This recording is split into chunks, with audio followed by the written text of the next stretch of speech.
Not for real, haha. Good morning, my dudes. It is me, the one and only Dude Zord. Welcome to this incredible Thursday. How are you doing? I'm very bright. Hold on. Let me play with the lights a little bit. I'm shining bright like a star. Yeah. Good morning, everyone. Good morning, Simonot. Good morning, Burnseye. How are you? It's because the sun is out. Well, the blinds are semi down. Yeah, no, but the sun is like rising from that direction. So it should get a little bit better in like half an hour. No rain today. Nice. Yeah, it hasn't rained here for over 1 week now, so GG's. Springtime, finally. Which also means allergies that I'm not very fond of. Yeah. Good morning, everyone. Today we'll be working on the Game Boy once more. And if you've been here yesterday, now you know that we are able to properly boot the thing, and it like has the nice and neat like scrolling logo, which is freaking amazing, to be completely honest with you. I'm every time I see it, I become so happy. I, yeah, today we are gonna. Where are my AirPods falling? What the hell? Hold on. And yeah, today we'll continue working on it, and we'll try to boot our first game, which won't work, right? Because we are probably missing a ton of opcodes still to implement, but at least we can try. At least we'll need to. At least we'll need to start working towards that. I would say that maybe we try with Tetris, because from what I've read, it's one of the simpler games to have working. Yeah. So we'll try with Tetris, and I would say that for now we'll probably the objective for the day is probably to have it load until the start menu or something, because then you won't be able to play because you are not still like intercepting any joypad buttons or anything like that, so you won't actually be able to play the game yet. So yeah, that's the plan. Thoughts? I like the plan. I like the plan.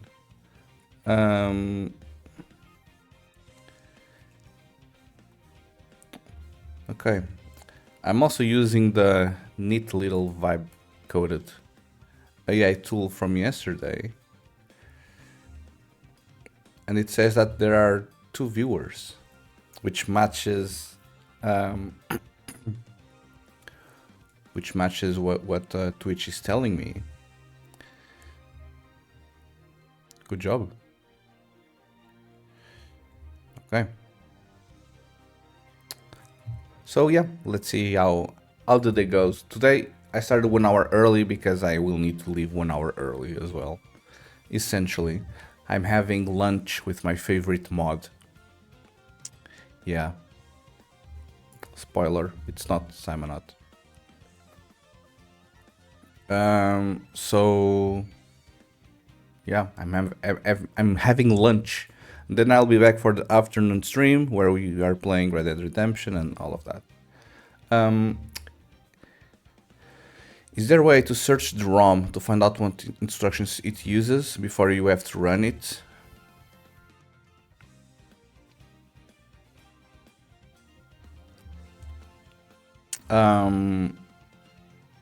Yes and no. Yes, you can try to prepare the ROM as we were doing initially. If you recall, we were first reading the boot ROM to output the assembly code without actually running the thing. But that implies that you need to know the length of each instruction in order like to skip ahead the proper number of bytes. But because you don't know that, because if you do not know the command, then you don't know its length, then no bueno. Okay, guys, we start now. To the bottom right you go. Good job. Guys, I also ditched YouTube completely. I don't like. I didn't like YouTube. Oh man, this is working like flawlessly. Hold on, let me show you Samanot. Guys, don't copy my IP.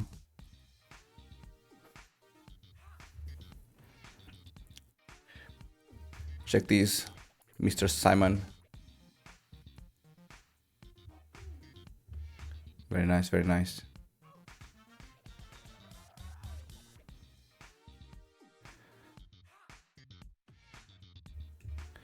You need to exclude yourself and yeah. That's next.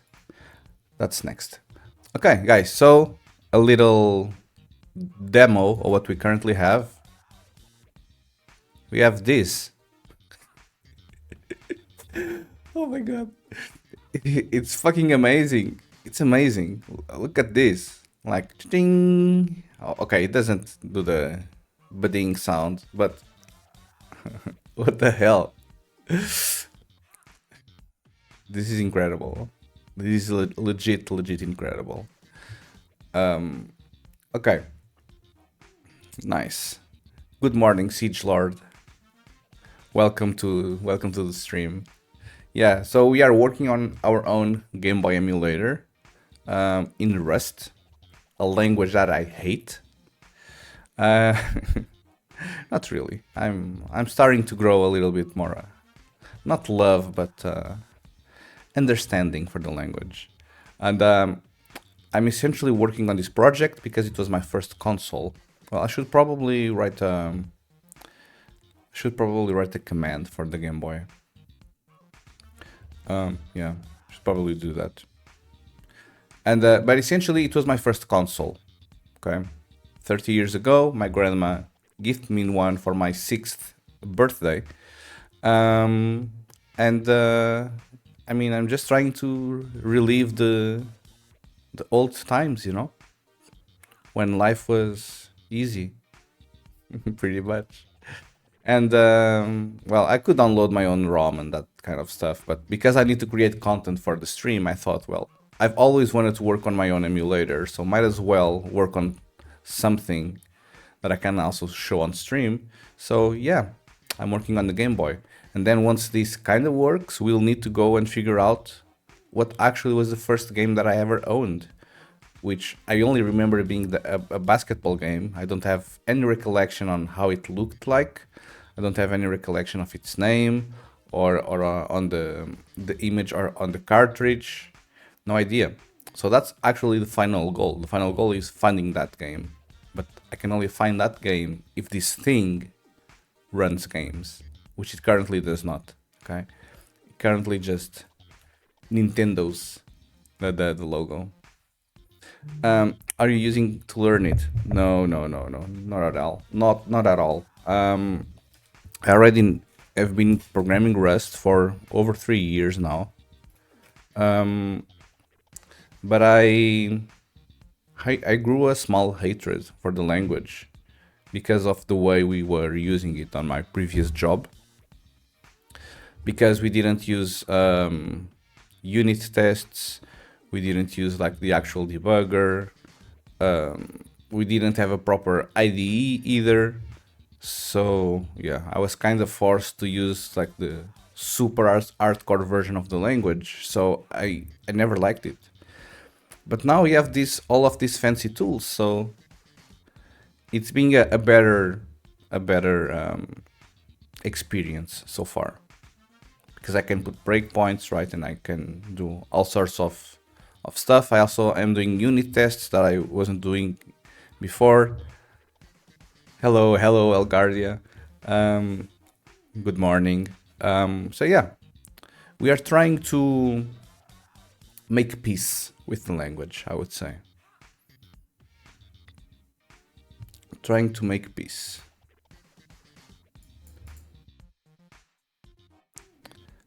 So yeah, this is the only thing that it currently does. It scrolls the logo and it finishes the boot ROM.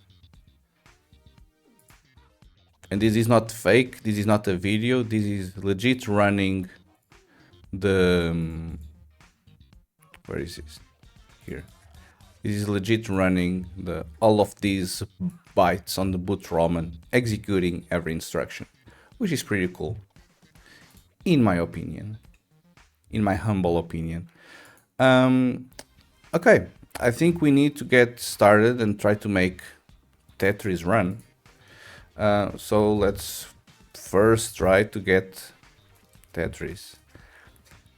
Guys, I own Tetris, okay? This is just a backup copy that I created. No cap, for real, for real. I'm not downloading Tetris from the internet illegally, okay? I'm not. Pinky promise. I own Tetris. Yeah, no. I legit own Tetris.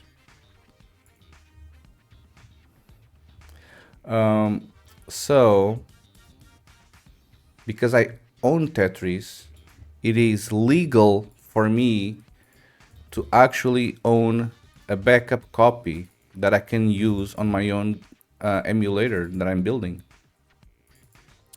No cap, for real, for real.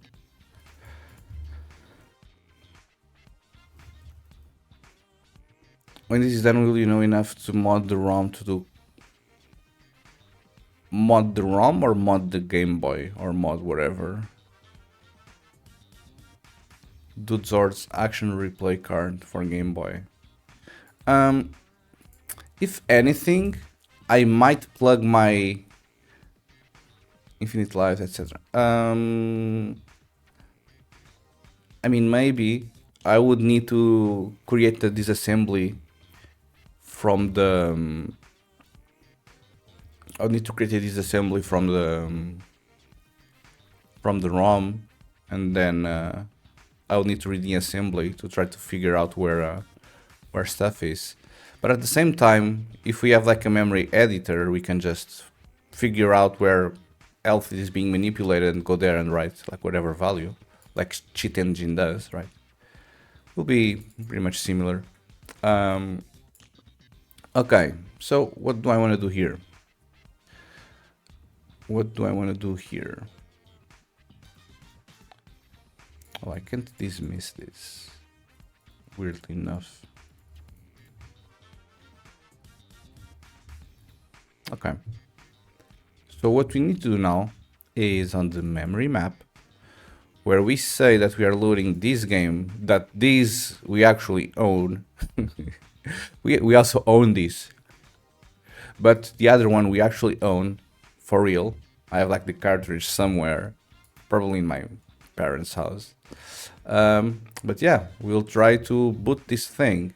Now, obviously nothing is gonna change because we are still being stun locked at the end of the boot ROM.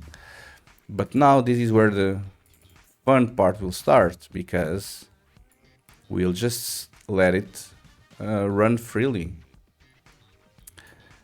So instead of stopping here, now we take the kid wheels off the bike and we say go. And it's gonna crash. I know it's gonna crash. Ta-da! And why did it crash, you ask? Because now we found our first instruction that we do not know how to run. Good job, us. Hooray! Hell yeah. So yeah, we need to keep going now. We just go and go and go and go and go and go until this thing boots until the start menu. And then we'll figure out what to do next. This is getting exciting now. I mean, it has been getting exciting since day one, but thank you for your trust. I've been hyped the entire time. Right, okay, so the first instruction that we are getting is a no hop. Okay, I know this because it's opcode OX0, which is this one, 00. And this actually means that the thing is booting properly, because if you guys don't know, and a little historical fact, the first opcode in every Game Boy cartridge that runs at index OX150 will always be an NOP, no op. Yep. So if you see a no op when it jumps there to OX50, which I'm pretty sure is where we are now, OX100, and it's the same thing. Then you know that at least you are reaching the proper position. Okay, so how does this work? For the guys that do not know or haven't seen as adding instructions before. And Burnseye, if you are here, you will appreciate this, because now we'll get to implement a new instruction from start to end, and we'll do it on an infinite loop until this thing loops. Okay, so looked like great progress yesterday. Yeah, I just got back. Good. Welcome back again. So now it's crashing. Okay, it's panicking on this opcode OX00. So we need to implement this opcode 00, which we know that is a no hop. So it's fairly easy because it won't need to do anything, right? But we still need to count how many bytes it has, which will be 1 byte, which is just the opcode. And then we also need to store how many clocks it takes, because this might be used for proper clock cadence between the CPU and PPU, right?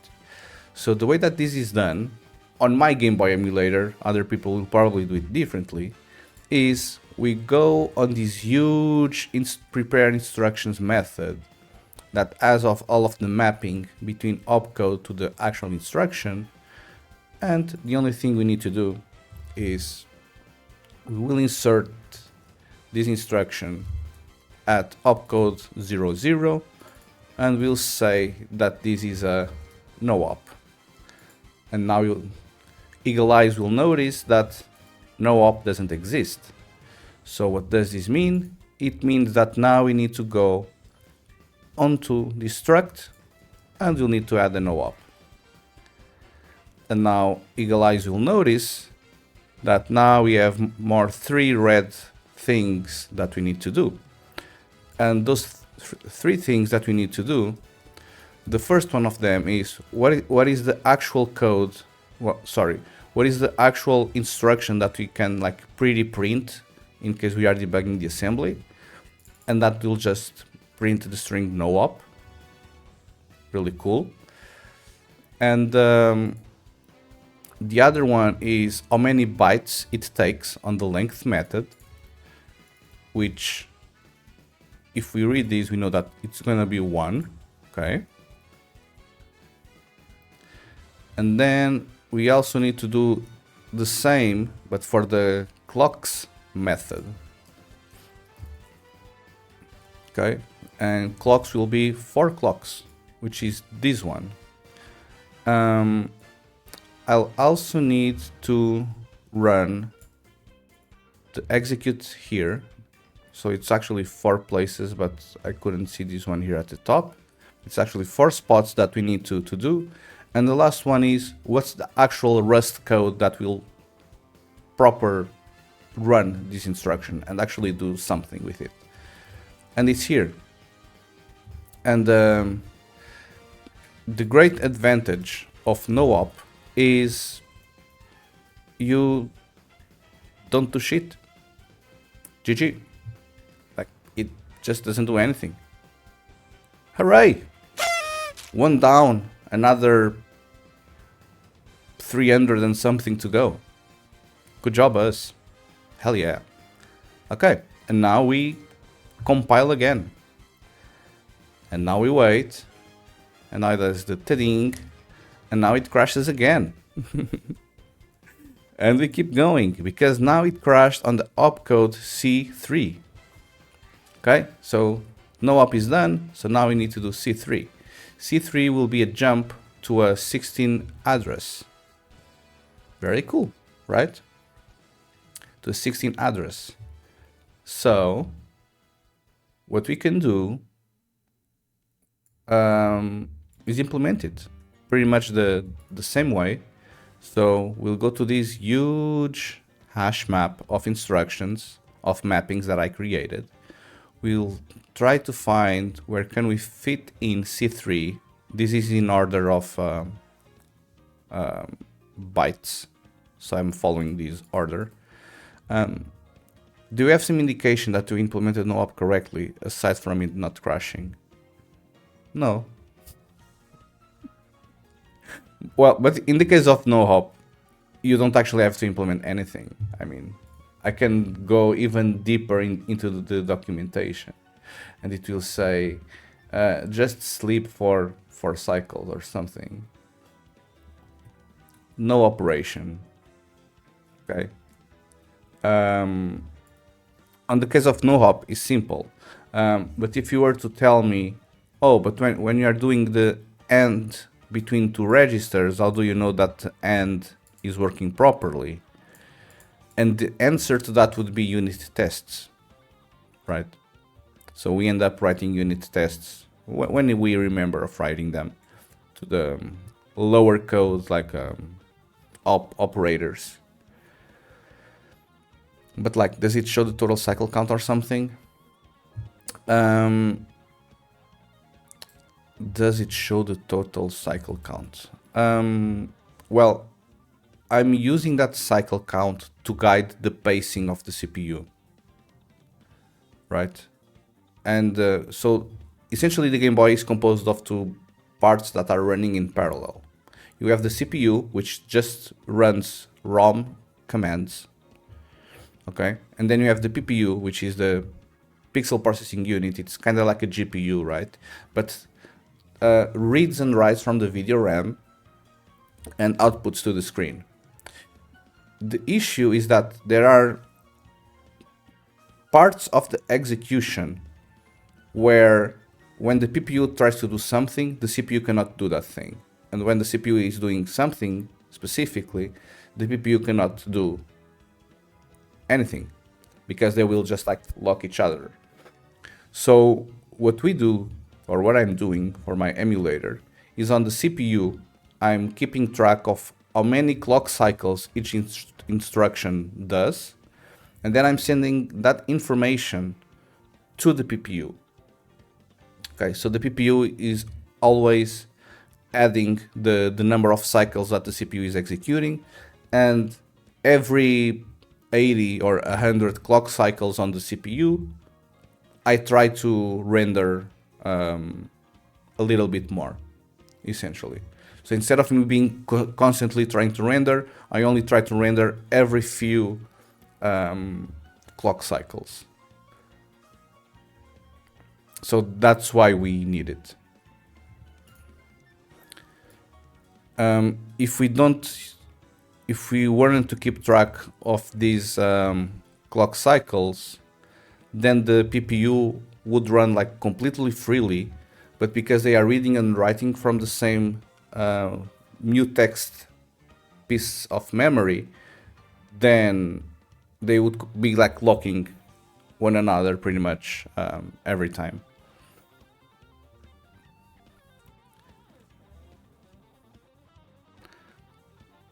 Okay, we keep going. So this is the instruction that we need to implement. Jump to a 16 address. So we say that this is going to be a jump to a 16 address, and we don't need anything here. And now we implement this thing, essentially. So this is, I'm trying to keep like the same order of stuff. So this is after pop reg. Okay, write GB16. Yeah, that I don't know the value here. That is cool. then I will need to what is the thing? Pop reg. So it's here. This is going to take 3 bytes. I already know without looking, because it's 1 byte for the jump operator, which is the first, this byte here, C3, and then it's 2 other bytes to build this 16-bit address. And I just looked and it matches. Obviously, it matches. Okay, so this is after the pop, and these will take 16 clock cycles, CPU clock cycles. Yep. Okay.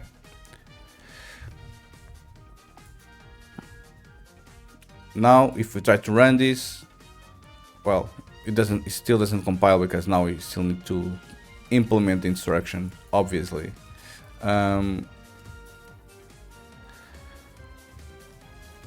And we essentially do a self JP 16, and we pass the value that we are reading. So we create this method.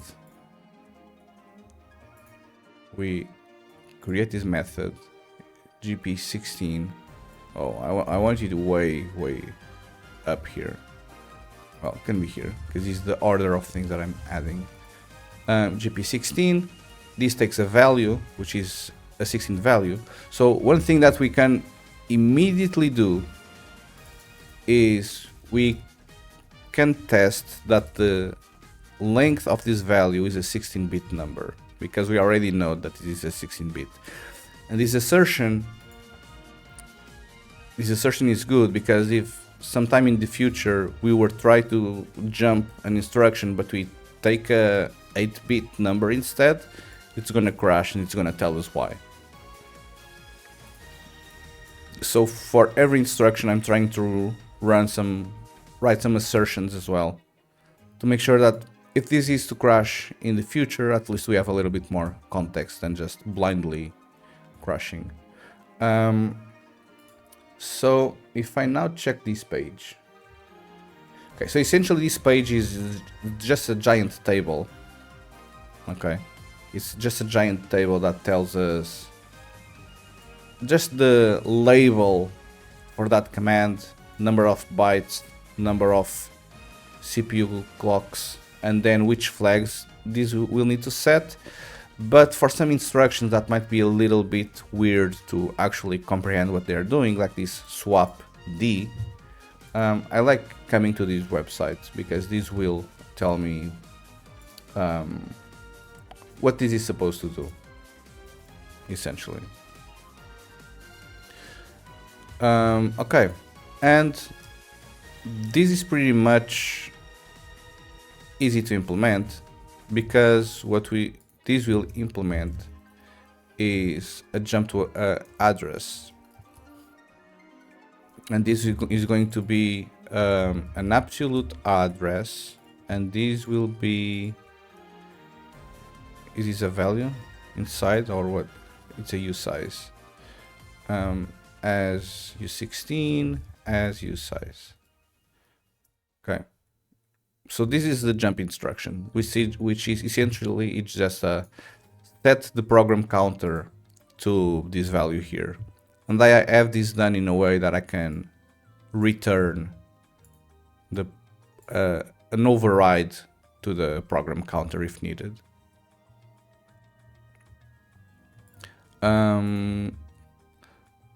Which means that instead of this, I need a return here. Essentially, that's the difference,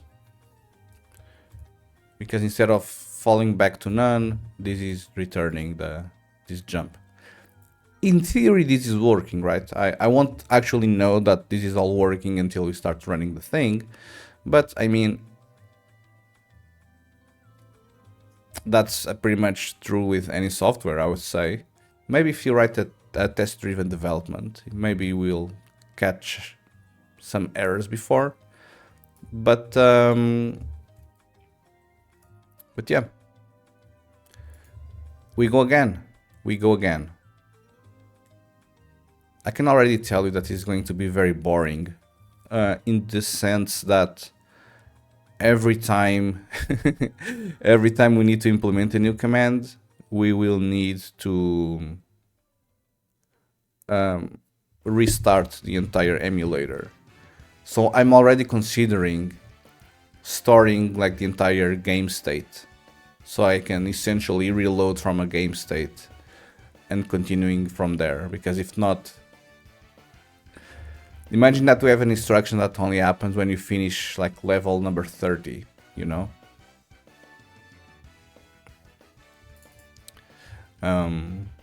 So yeah, I'm already planning doing that.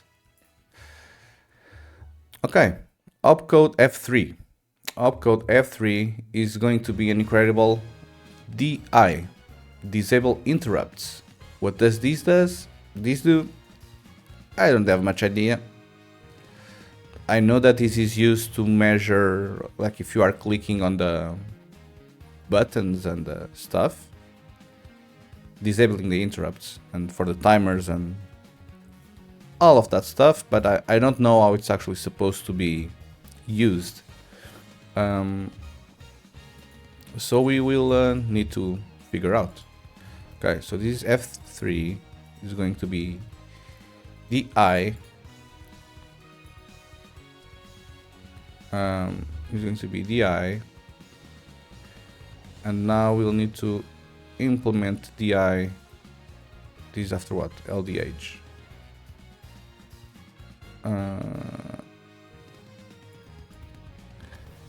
Instruction DI. I don't think this takes any parameter or any arguments.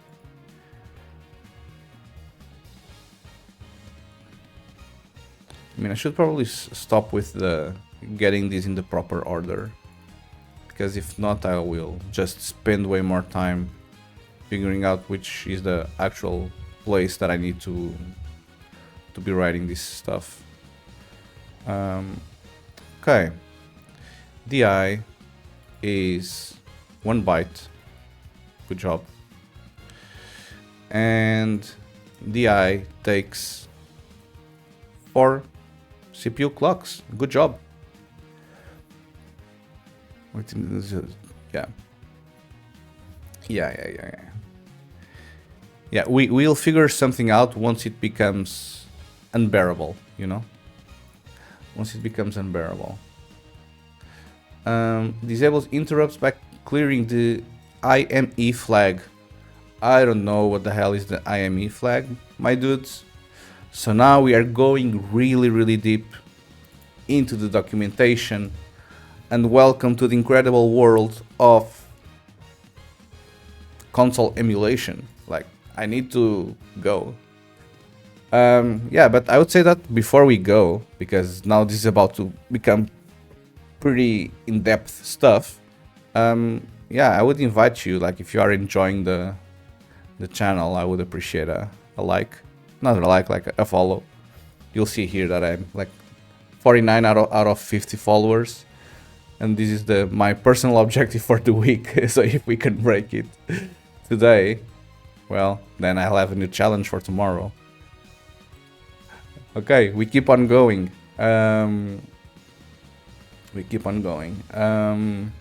Yeah, disable interrupts.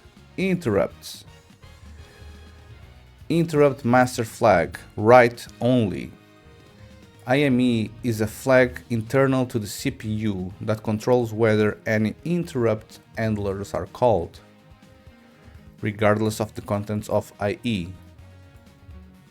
I don't know what IE is, but fine. IME cannot be read in any way and is modified by these instruction events. Okay, this sets IME to 1, this sets IME to 0, this enables and returns. Okay. IME isn't set, meaning interrupts are disabled when the game starts running. Well, then why are we disabling interrupts if this is already disabled? This looks like a waste of a opcode, honestly, of an instruction, but they do them. I couldn't care less. The effect of EI is delayed by one instruction. Damn. Okay. I wasn't prepared for this one, but maybe we don't need to actually do this.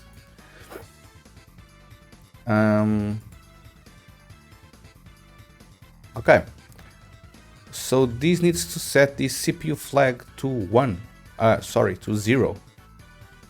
Okay, so we have a new flag that we can play with that starts at as 0, as they say. Okay. And yeah, the only thing that it will need to do is create method. The only thing this will need to do is do a self.eme equals 1. And good job us. Okay. Sounds easy. Sounds easy. Sorry. 0. Boys, you are paying attention. If you are not paying attention, I want to be able to succeed on this emulation. This is a disable, so this means setting to 0. Guys, it's your fault. Ay ay ay. Okay. We keep on going. And I already did the wrong stuff. Oh, the logo disappeared. That's cool. And now we need to do instruction OX36. Because I'm also logging the thing there. Well, on the console even. OX36. So we go again. And you'll find that OX36 is load 8 bits into a register. My attention lapsed there, my bad. Yeah, I forgive you. I forgive you all. Okay, so this 36 instruction is load 8 bits, so 1 byte, into the address pointed by this memory. Okay, this is what this means. So this is the 36 one. I'll do, well, it's going to be similar to this one. So I'll load 8 bits onto a register pointer, and the register pointer is going to be HL. Okay, this is the way that I have this set up on my code base, so I can essentially tag immediately what are the registers that are attached to this instruction, because at least on the Game Boy, when you call a specific opcode, you know immediately what are the registers that you are going to use, so I can use these to just help me pretty much immediately. But other consoles probably will behave differently. I just put an entire refrigerated cream egg into my mouth. I think I'm about to get lockjaw. Creme egg. What is a creme egg? Oh, it's these things. Well, I never had one. This looks yummy. You not have those? I mean, these do look expensive, so no, I never had these because we are poor. Are these like very big? Let me see the lady. How big are these?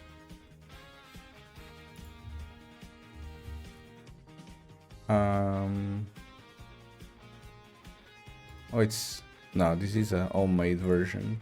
No, no, no, no, no. It's this. Damn. Yeah.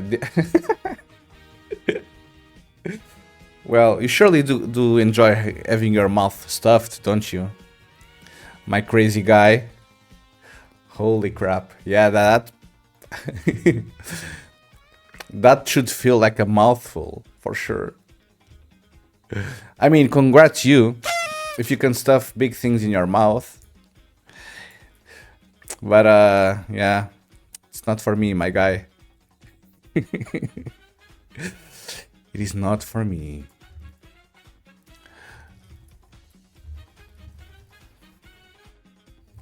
Okay. Okay, I'll start adding this to the end because I couldn't be bothered. So this is the thing. It takes a register, it takes a value. And I'll call Ceph LD this register value. Yeah, this is how the thing works on my code. And now I create. What are you complaining about, little guy? Too many fields. Oh, sorry. You are completely correct. And now I create this method. I mean, if you wanna put it there, put it there. I don't know. And register, this is going to be value. We already know, so we can do some insertions here. We know that the register will be a 16 register. We can also assert that the value needs to be a 8-bit value. Yeah, and essentially what we need to do is we need to get the pointer, which is reading the register as a U16. We need to get the actual value. No, I think this works. And then I just need to do self-write.write to this left pointer. No, hold on, I think I can do this. To this left pointer, that value. And this needs to be mutable. And good job. It is implemented. I mean, it is implemented because I have a ton of helper functions already, you know? Like, the read register already does like all of these nonsense. And the write also does like a ton of checks and stuff. So, yeah. But this helps.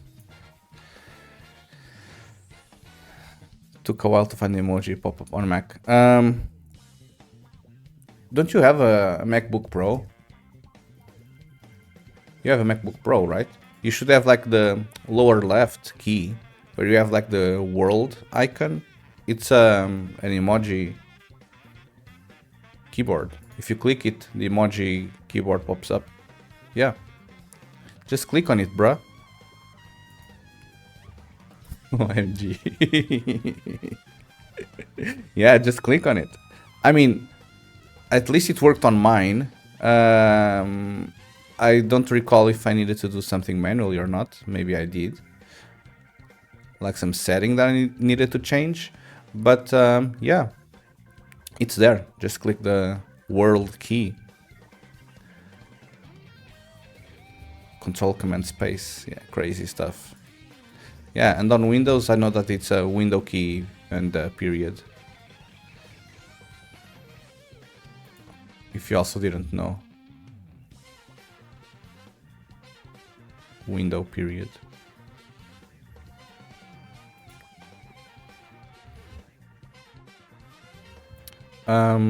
Okay, so now, yeah, I'll just start writing instructions at the end. I really cannot be more bothered with this.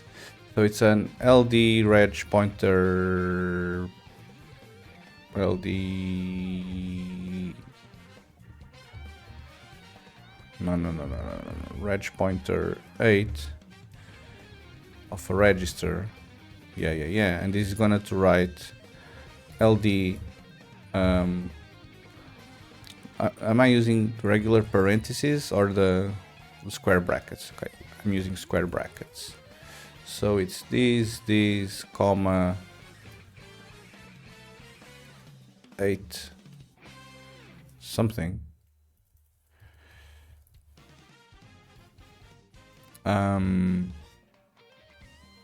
Yeah, and now here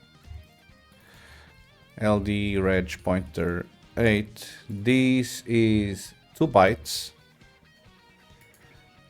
and this takes 12 CPU cycles. Good job us. Good job us. Okay, we keep going. And it crashed. And now it crashed on 2A. So we go here to all the way over to A. And it's this complicated thing here. This complicated thing here. Funnily enough, we still didn't have to implement flags. But yeah, we keep going. So this needs to be a load register and a register pointer with increment. No, I think I can do this. LDI reg pointer. Yes. And this takes 2 registers. Good job. And this also means, okay, I'm doing this the wrong order. So this is 2A, right? 2A, yes. So 2A is here. I'll just copy this one. This one sounds similar. 2A is a load with increment from a reg to a reg pointer. From a reg pointer to a reg. This reg is going to be A, this reg is going to be HL. Okay. Now let's see where it fails. Well, obviously it fails here.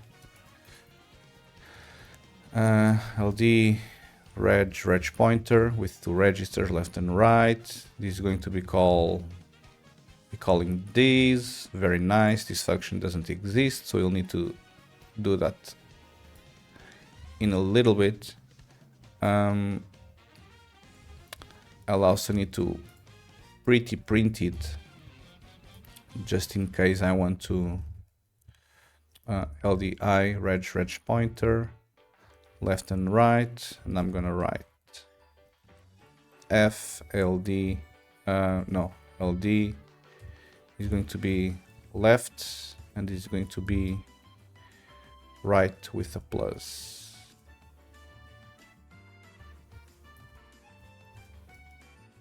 F. Not FN, F. Oh, and I need to remove this. Okay, good job. And okay, this one should take only 1 byte, yes, but this one should take 8 clock cycles. 8 clock cycles. Okay, so now we go up, and what are you complaining about, my guy? The match does not cover all possible cases. I mean, are you sure? Right, because he's a LDI. Yeah, it's an LDI. So an LDI this will actually mean help. Create method. Okay, so this is going to be left, this is going to be right. And I can already create some asserts here where left size is 8, where right size is 16. Good job. Now, the way that this works is I'll need to read the right pointer, so like the value there, then this is going to be the value. This is going to be the value that I will read from memory. I mean, this needs to be mutable, obviously. That I read from memory. This is going to be our value. Okay. And I will need to write to the left register the value that we just read. And then I will need to increment the right pointer.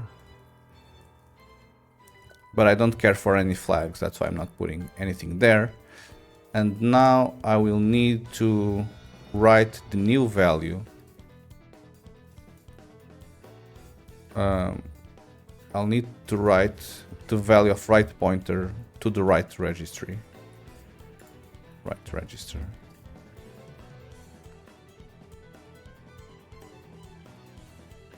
And I think this is it. If my interpretation of this is correct, obviously. But we can confirm. We can confirm. Do you have it here somewhere? No. Oh, it's not here. Damn.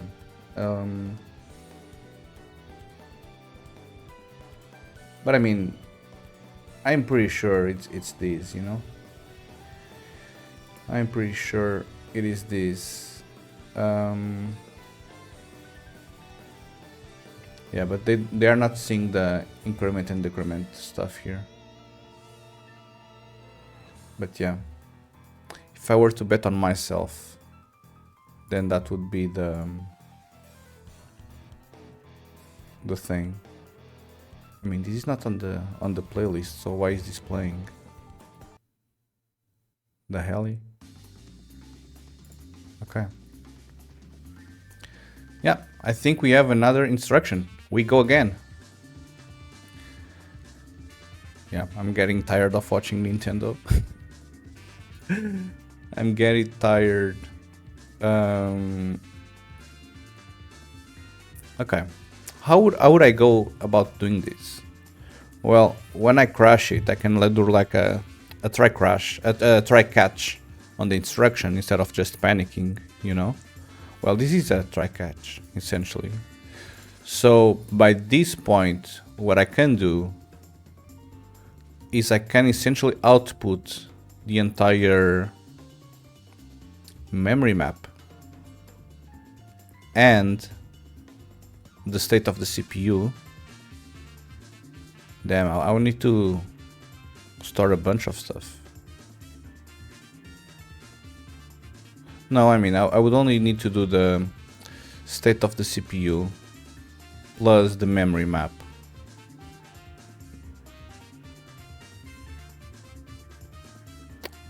Yep. Yep.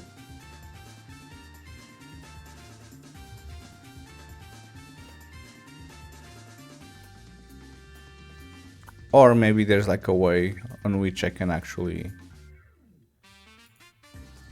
do something. Like if I do this, will this run 5 times faster? Might as well. Oh, you can't. That's weird. It's because it's on debug mode.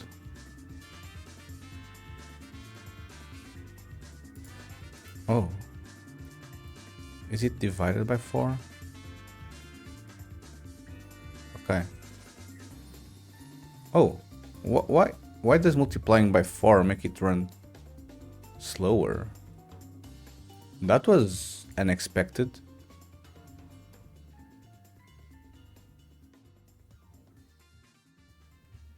Although now this appears to be running in actually real time.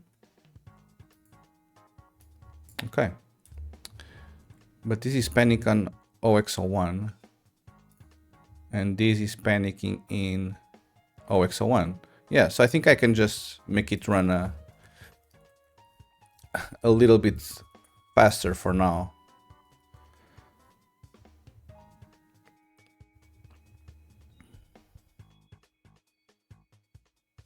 Yeah. Cool. Okay, so we keep on going then. This is instruction OX01, which is this one. Load 16-bit value into a 16-bit register. So we go on the interpreter here. Well, we are already here, obviously. So this is going to be a O1, and this is going to be a load 16 bits into a register.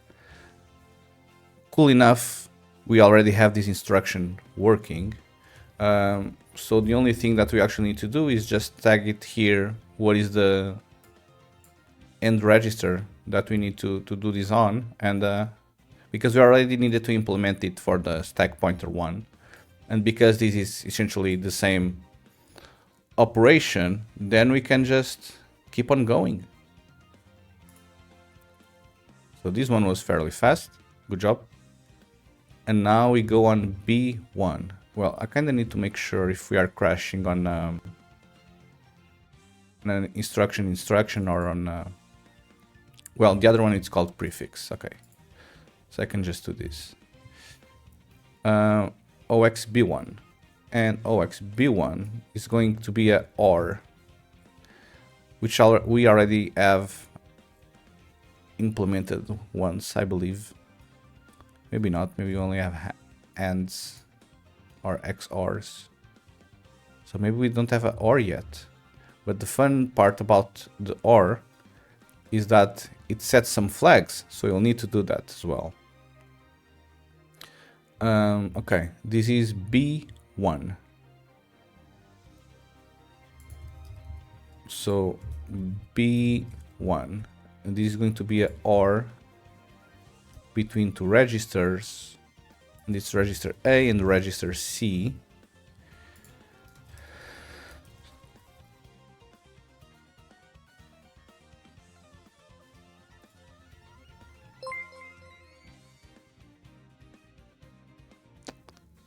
Oh, Siege Lord EX. Thank you, my guy, or girl, sorry. Thank you, my bro or sister. I don't know how to do this. Sorry. Thank you, person, for following the channel. I really appreciate it.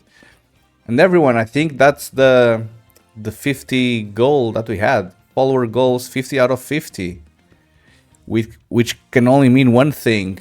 Now we increment it by 5 again. Hooray! This one was for you, Siege Lord. So we need to increment it as well. Because if not, it doesn't make sense to have it like this. Hold on. How do I do this? Stream elements, I believe. Hold on. Apologies. I'm trying to learn not to be a professional streamer. I have no idea what I'm doing. Activity feed? No, it's not here. Chatbot? Counters? No. Settings? Oh my god, I know there's something here. Loyalty settings? No, it's also not here. Viewer queue? Other? Oh my god. Chat stats? No, it's also not here. Gotta manifest exponential growth. True. Oh my god, where is this? I know there's like a setting somewhere where I can say what is the next value for the goal. But maybe bug splat. The problem is cause your program to close. OBS crashed.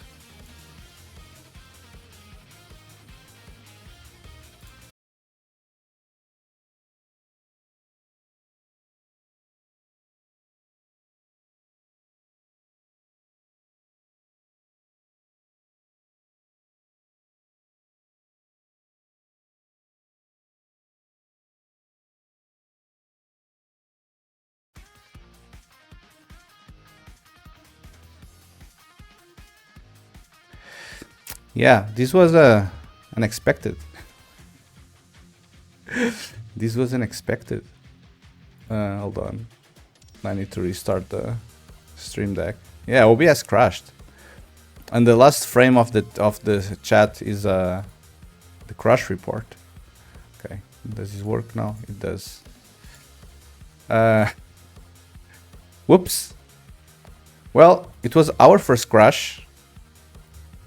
We had one internet disconnect once, which is pretty cool, but it was our legit first crash after 4 months of after 4 weeks of streaming, so it's not entirely terrible.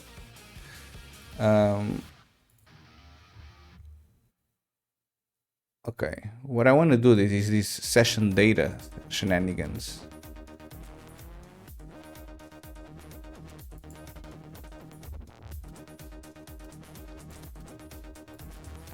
Right, because here I have this follower goal, and I wanted to be able to change this easily.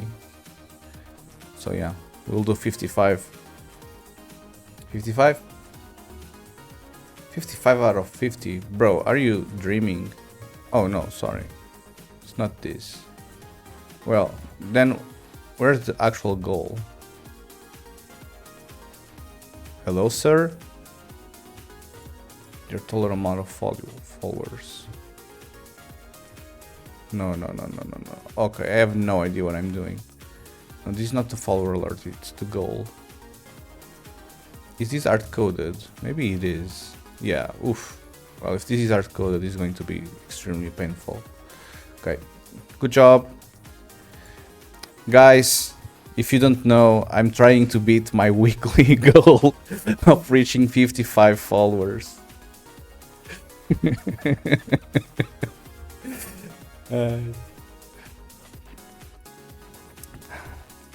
It's very difficult. Well, it's not very difficult being a streamer, but sometimes I do feel like a dumbass, like trying to ask people to do stuff. Yeah, it's funny. It's funny. Okay, but in any case, thank you, Siege Lord, for following the channel. Okay, this is very delayed. Hold on. Let me refresh this. Oh, it's sync and stable. Average stream bitrate too high. I mean, whatever. But if it runs, it runs.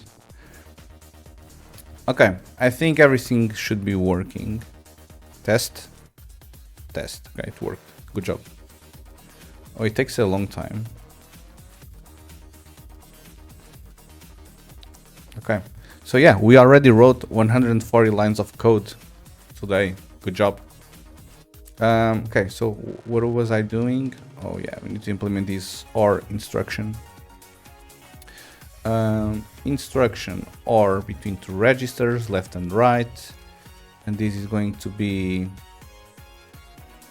this, essentially. Yep, good job. Why does this have this weird space there? I don't have spaces anywhere else, right? I do not. Okay, so now I also need to say how many bytes this is. This is only 1 byte. How many clocks this is. This is 4 clocks. Okay, and now we need to actually implement the thing.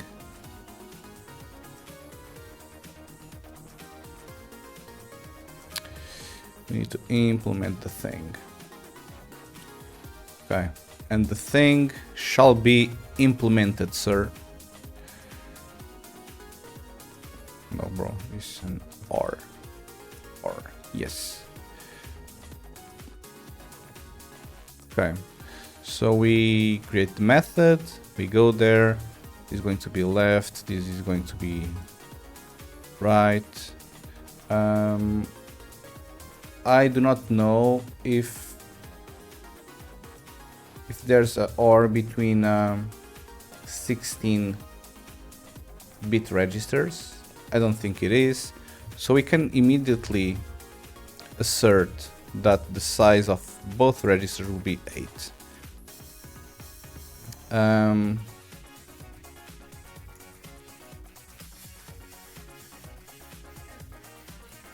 Okay, so I'll need to read both values. Well, no, I think I can do this. I'll need to read both values, and then I'm going to do a OR of this. My new value is going to be this one, value and flags. Value and flags, and then I'm gonna need to write the new value. No, bro, what are you trying to do? Value, and then I need to set these flags. Okay, this is the how I think the code should look like. Okay, so now if you go on, never know if it's helpers or no, it's not helpers, it's on math. So if we go on math, we already have this XOR.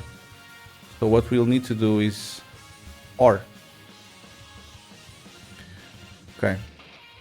The only thing we need to do here is asserting that we are ORing between two equally sized values, obviously, and I mean, it should be just this, right? A bitwise OR between the two values. I don't know if we have a 16 OR though, because I don't think we have. I can just get rid of this for now, and yeah, then it will output to the Z flag if the value that it was ORed, the new value, if it's 0 or not, and then it will output a 0 to both the subtraction, half carry and full carry CPU flags. So I think this should be working. Good job. We go again. Okay, FB. Damn, this one is far away. Okay, FB is enable interrupt. Nice.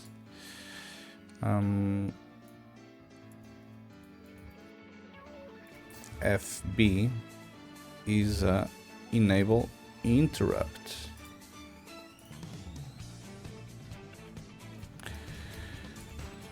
Enable interrupt.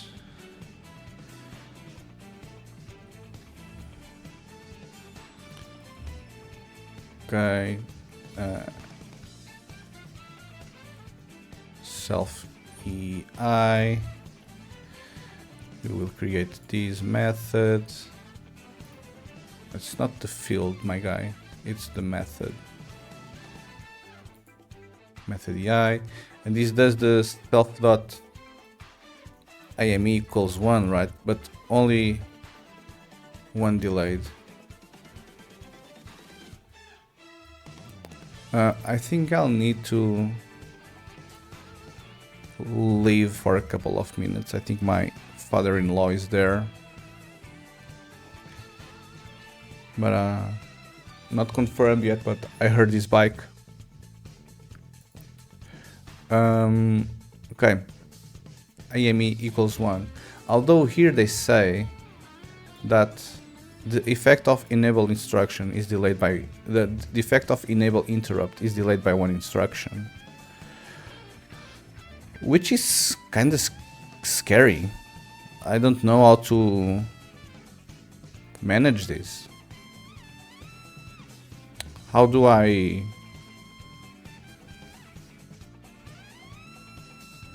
how would I go about doing this?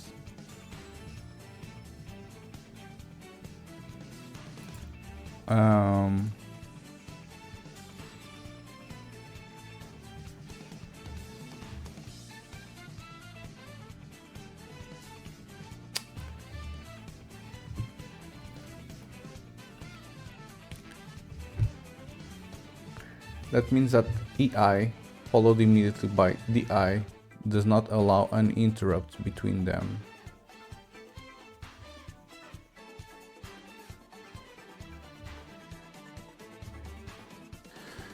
I mean, I would say that we probably don't need this for now. Okay, called it.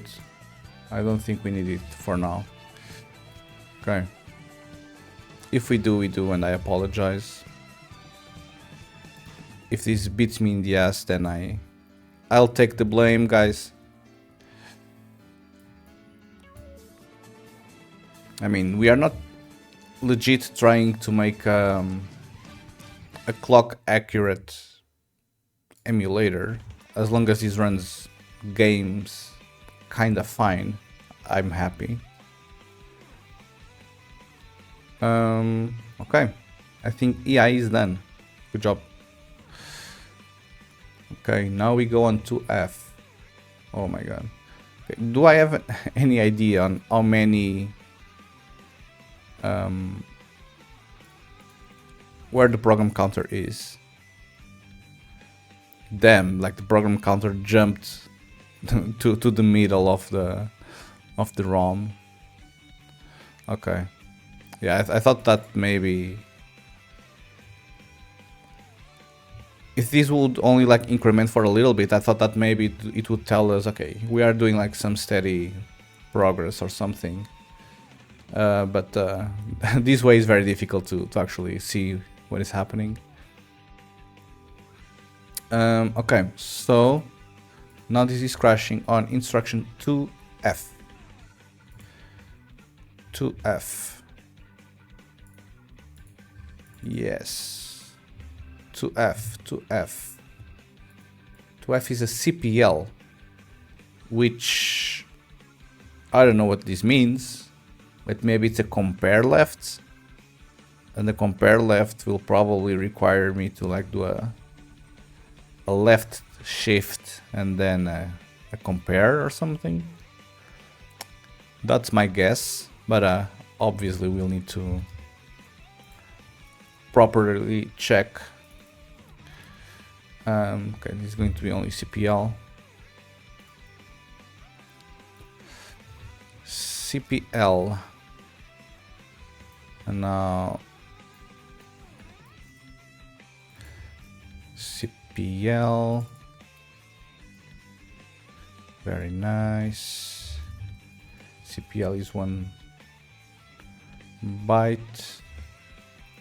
And it is 4 CPU clocks. Okay. And it will write some flags as well, which is always welcome. But yeah, we'll need to figure out what the hell this is doing. CPL. Yes. Self CPL. Great method. Life would be so much easier if I could just do a build with AI. I wouldn't need to care about any of this. No, but we are here for the enjoyment. Oh, bitwise not. That is cool. Ah, it's a complement and not a compare left. Yeah. See, this is me being dumb. And this is always with the register A. Complement accumulator. Okay, so it will need to read from register A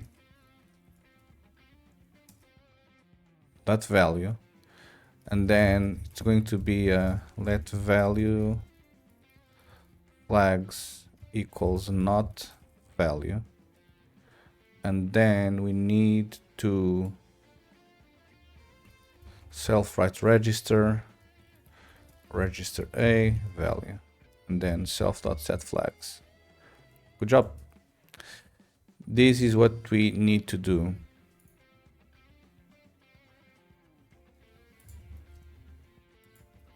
This is what we need to do. So now we just need to implement this not function.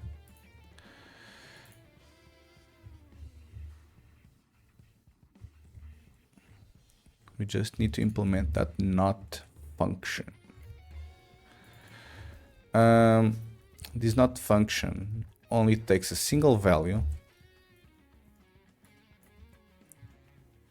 Only takes a single value.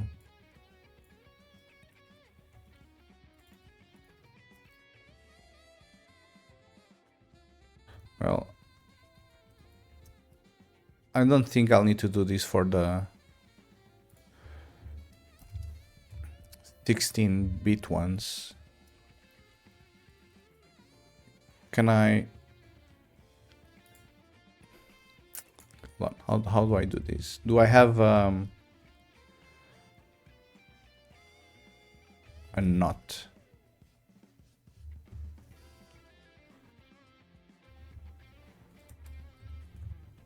What is this? Not implement. Not self. Well, but this not self will... I don't know if this does the bitwise thing. Rust not operator.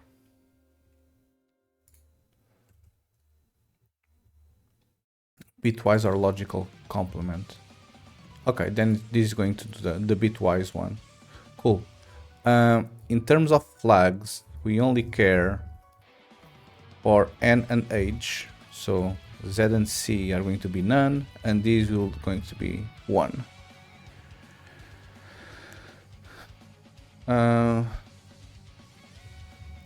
I will put a breakpoint here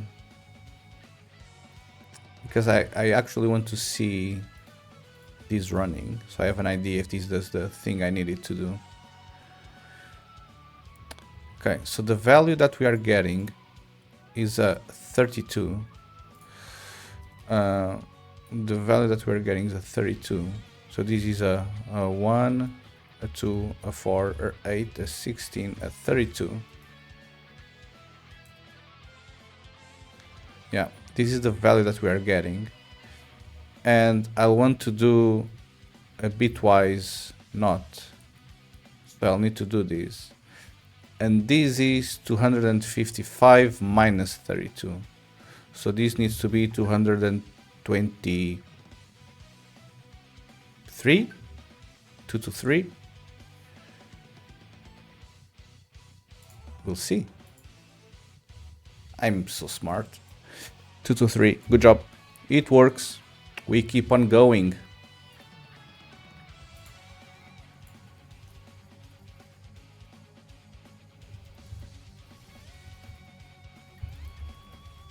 Hold on, let me message my beautiful wife.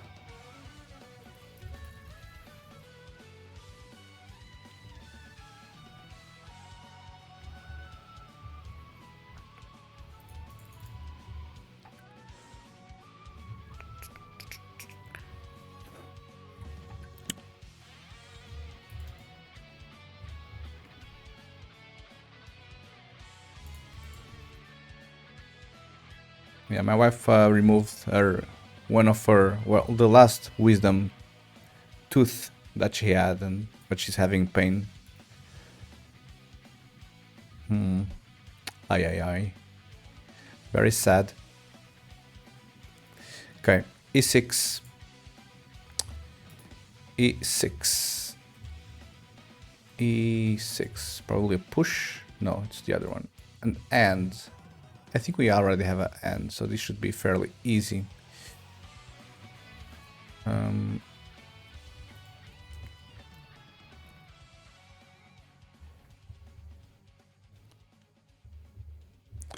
Okay, E6. Okay, so this is going to be an and between a register and 8. Well, seemingly we don't have this yet, so good job.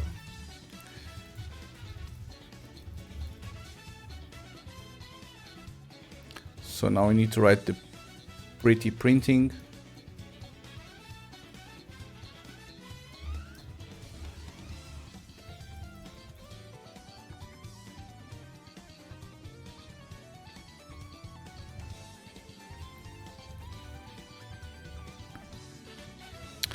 Okay. Now we need to put the number of bytes, which is going to be 2, obviously.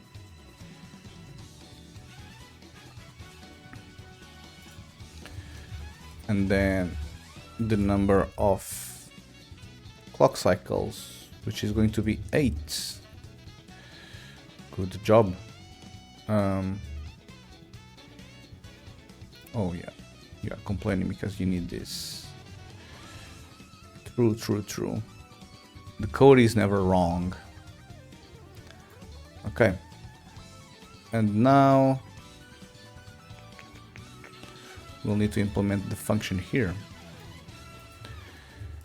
So instruction, this, register this, self, and reg8, register value. And now we implement this function, create method, is going to be register, is going to be value,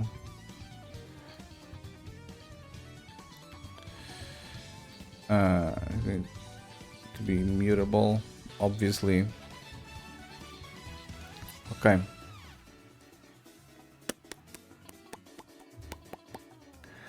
Okay, so how do I want to do this? So I'll need to, yeah, so it's a 8-bit register, 8-bit value. I'll need to read the value from the register, and then I'll need to do value flags equals and between a left value and value. Okay, and then I write the register there. I mean, do I only have one AND? Well, it's always with A, seems.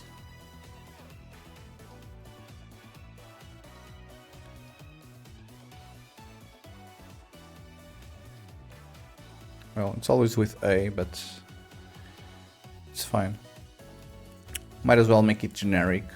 So I write the new value to A, and then I write the flags.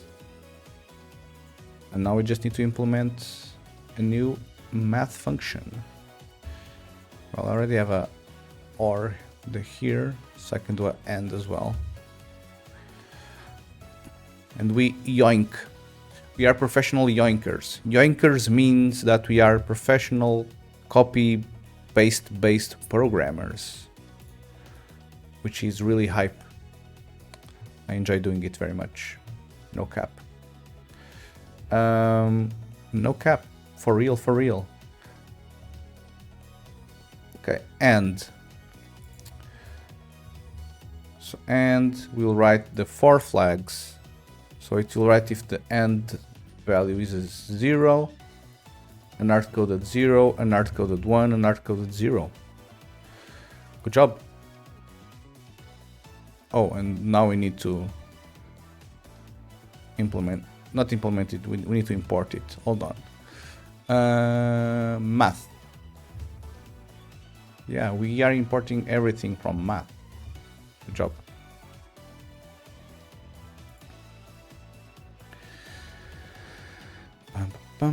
Okay, we found a prefix instruction.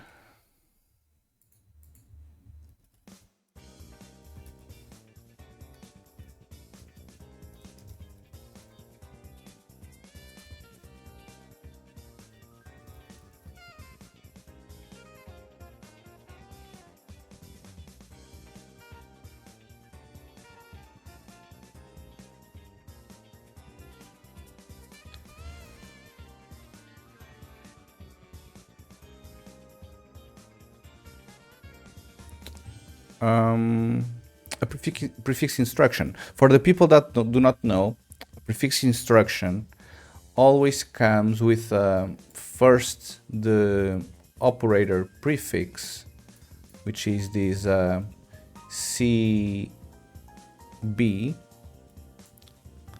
And then the second instruction or the second byte is actually the function that it's going to execute.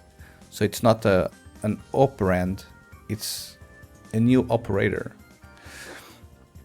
And we already had to do one of those for the boot ROM, like a bit 7H or something. So now we'll need to do a different prefix, and that's going to be 37, which is a swap. Swap A. I don't know what it does, so we'll need to figure it out. So this is going to be a 37, and 37 is going to be a swap with register A. Good job. So now what we need to do is create this swap here. We need to print it as well, just so we can print it beautifully.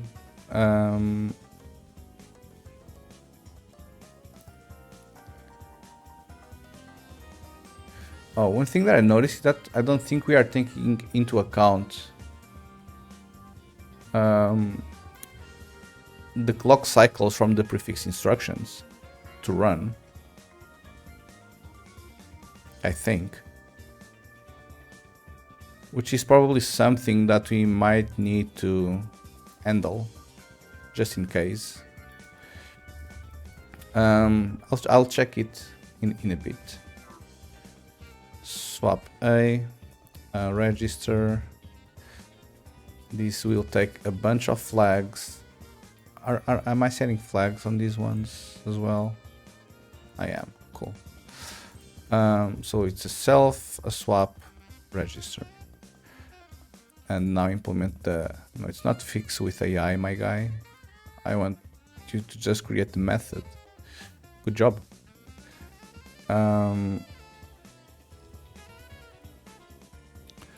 And a swap. I don't know what a swap does, but we'll figure it out. Swaps the upper 4 bits in register R and the lower 4 ones. So it does like a... So it's almost as if like rotated them 4 times. Okay. Pretty cool. How do I do this? How do I do this?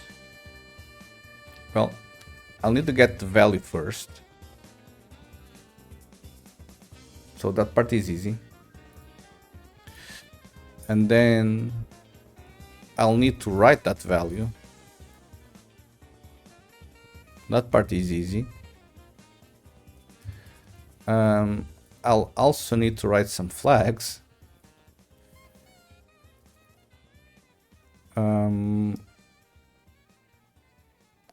So I'll probably say let value flags equals swap value.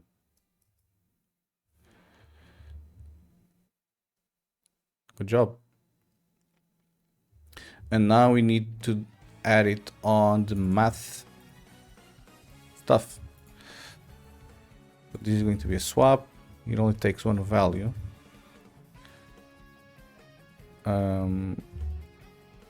I would say that this value will always be 8-bit value, but I can leave it this way.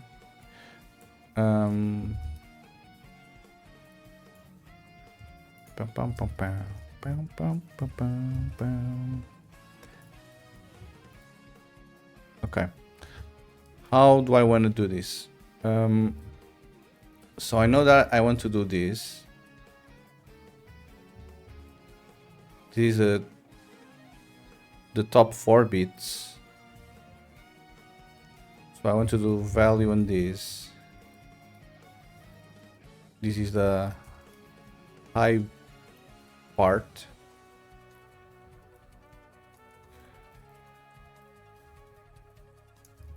And then I want to do shift 4 there.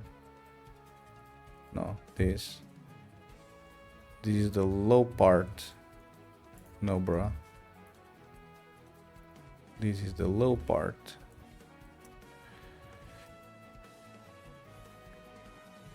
Right?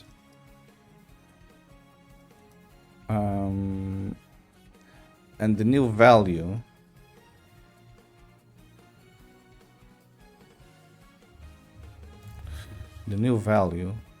will actually be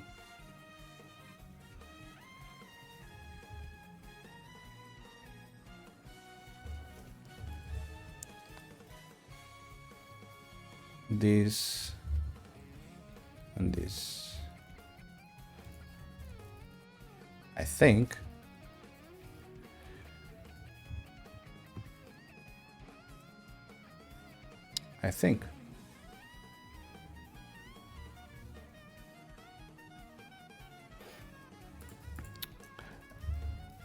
So yeah, I think this shifts them.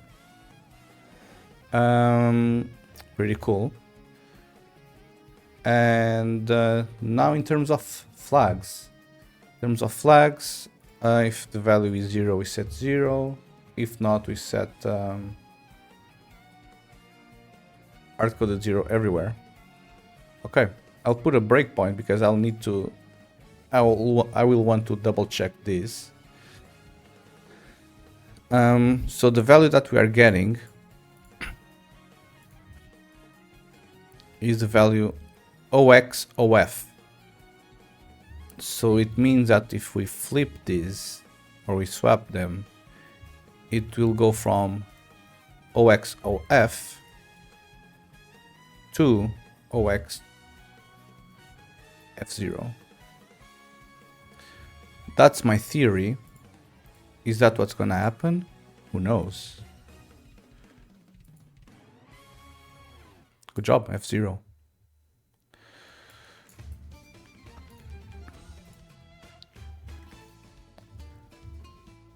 Good job. So, as I was saying, I don't know if we are actually taking into account the how many clock cycles we use on the prefix instructions. So I think I'll need to do that as well. So let me quickly patch this. Okay, so here is where we get the instruction.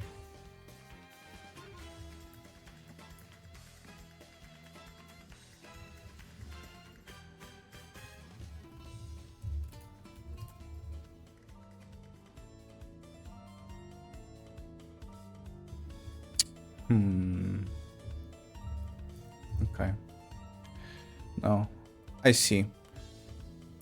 Essentially, instead of these prefix, like so, we'll then need to do an internal match here. Match prefix. Okay. Match prefix, and then add remaining patterns. This is length 1. Everything else is going to be length 2. So I will simplify it now. Everything else will be length 2, apparently. Well, obviously. Yeah. Good job. And you'll need to do the same thing for the clocks. Oh, why did prefix add 8 clocks? It's only 4.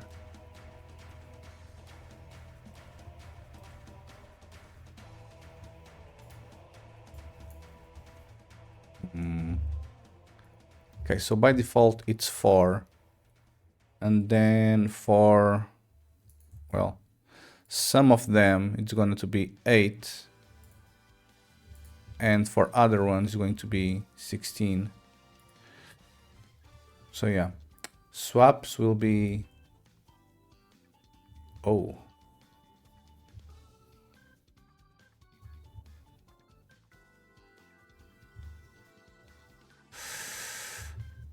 yeah, I will simplify this.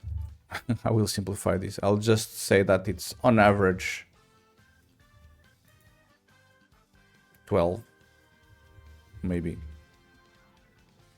or 8 or something. Yeah, I don't think it will matter that much. Again, we are not going to actual accurate execution here.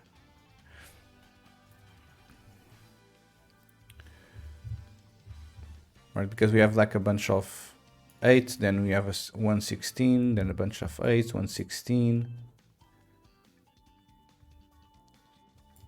So it's mostly 8s, a couple of 16s, a couple of 12s.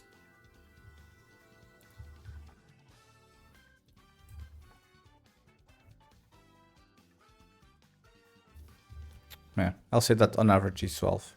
Yellow. Okay, and oof. Incredible how it immediately messed up the thing. Do you see? Like the Nintendo logo, now it's all crap. Ay ay ay. So this is taking way too long for some reason. Really? Or is it something else?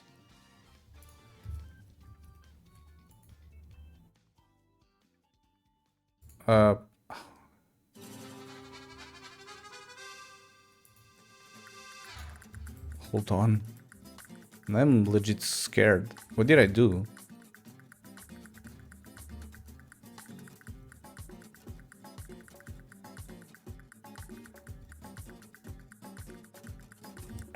What am I doing wrong?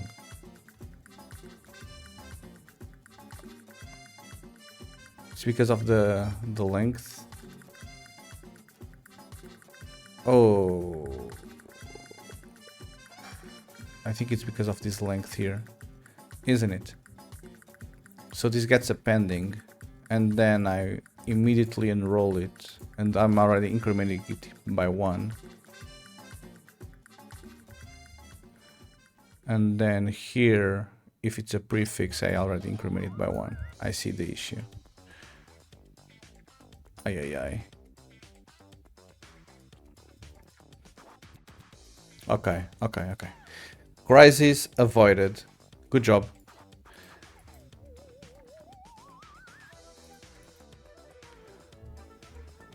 Crisis avoided.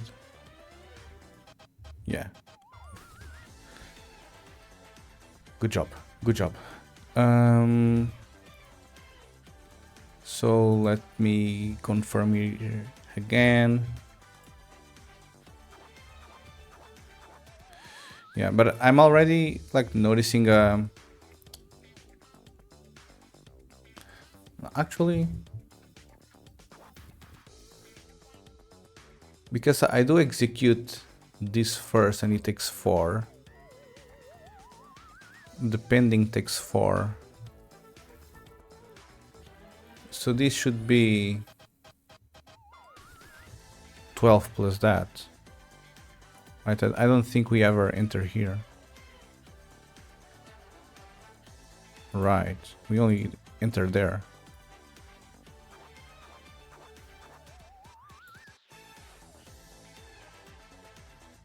Yeah.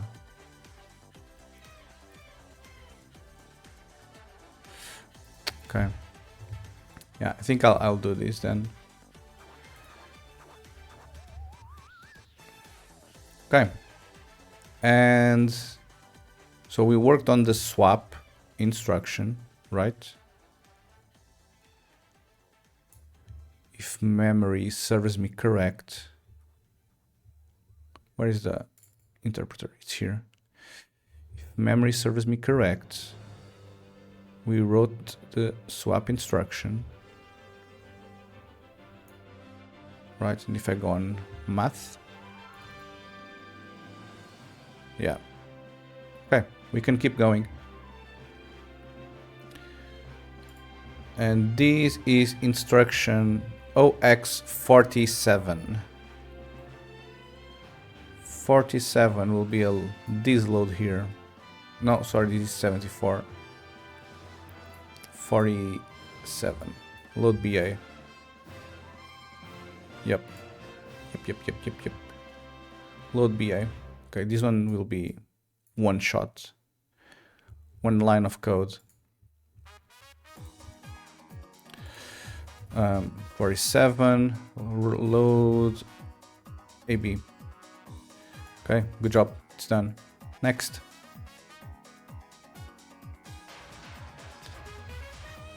Okay. New instruction B0. B0. Which is a OR AB. Okay. So B0. It's OR AB. Yeah, the good thing about the way that I'm setting this up is that once I have the generalized implementation between two registers or a register and a value, then it just flies. Then every opcode is just one line of code. A9. A9, it's this XORAC. A9. So AC. Yep. Yeah, I wonder this is gonna take until we actually do not crash. Hopefully not that much. And AC. Yeah, so this is A1 and A1 is a AND. Oops, I need to move this. And AC. Okay, so we still do not have a AND between two registers. But we have an AND between a register and a value.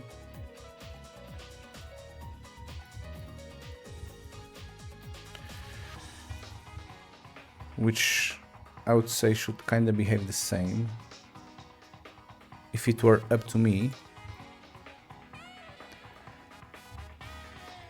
But that just means that we can do what we do best here, which is yoink code from one side to the other. And it will just work. GG's.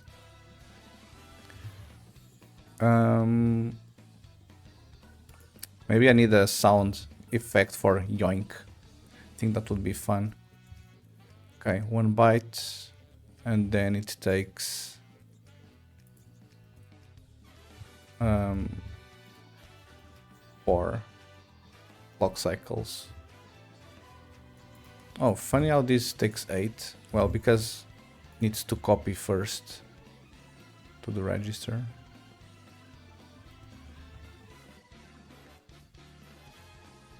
Right?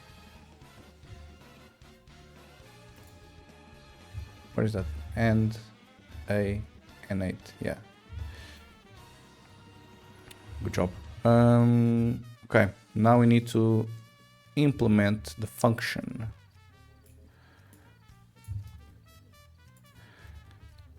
Reg is going to be left and right. Is going to be left, is going to be right.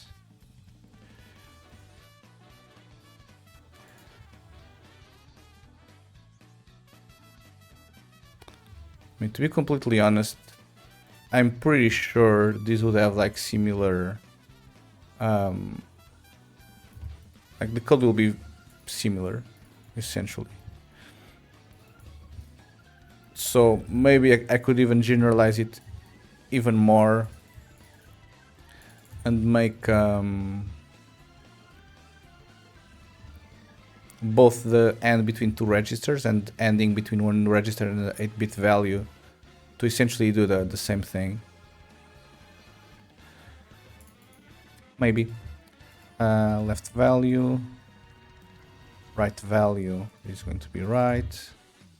Then we do and between left and right, and we are gonna write on the left. Oops, left value, right value. This needs to be mutable. And pretty sure this uses the same flags, right? Because if it does not, then we are kind of screwed. So let me quickly check here. Where's the and? I lost it. It's here. Where's the other one? It's here. Z010.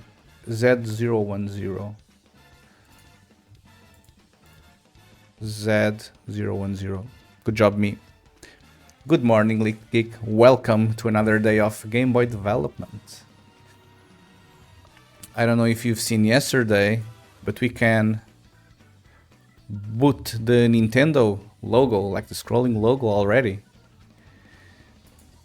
Good job. Like, cha-ching. And now we are trying to load the Tetris cartridge. At least until the start menu. Which means that there are still some instructions that we haven't find yet when parsing the boot ROM. So I'm adding those instructions now.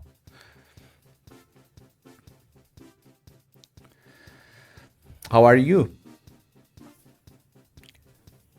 Welcome, welcome.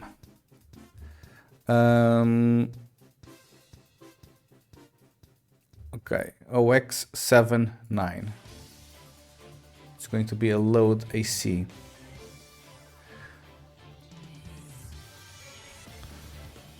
Seven, 9. It's going to be a load AC.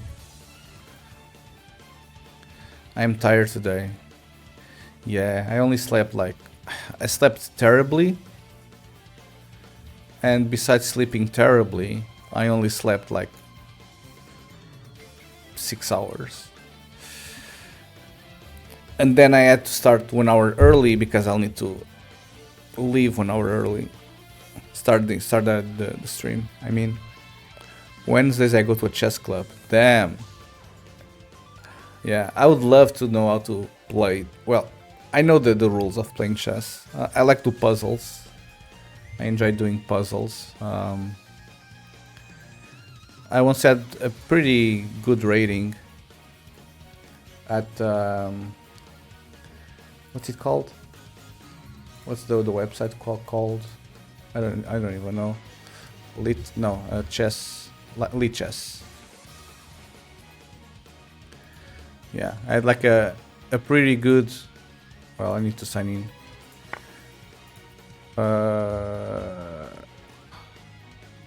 Yeah, I had a pretty good puzzle ranking. But yeah, puzzle ranking is not play ranking. Yeah, I mean, I can kind of play if I play very, very, very, very slowly, because I tend to overthink too much, because I don't have that mental ability of doing the math, calculations very, very fast. But if I can stop and take a look at a chess puzzle for 10 minutes, then I will find the proper thing. At least at this level, obviously. What is your player rating? I don't play. I just do not play. I get way too... I don't have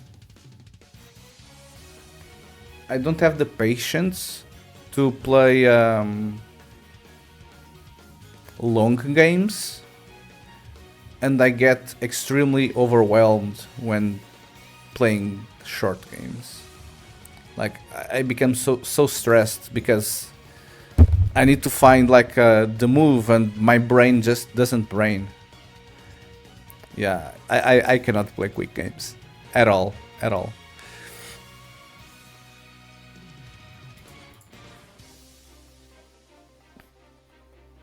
But yeah, I mean, chess is really good, and it helps keeping the brain healthy, you know. It's one of those hobbies or sports, whatever you want to call it, that helps with brain capability for sure.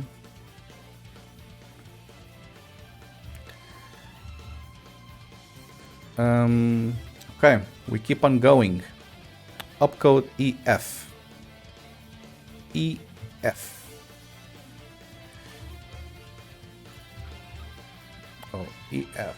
EF is going to be... Oh. This looks scary. Reset this.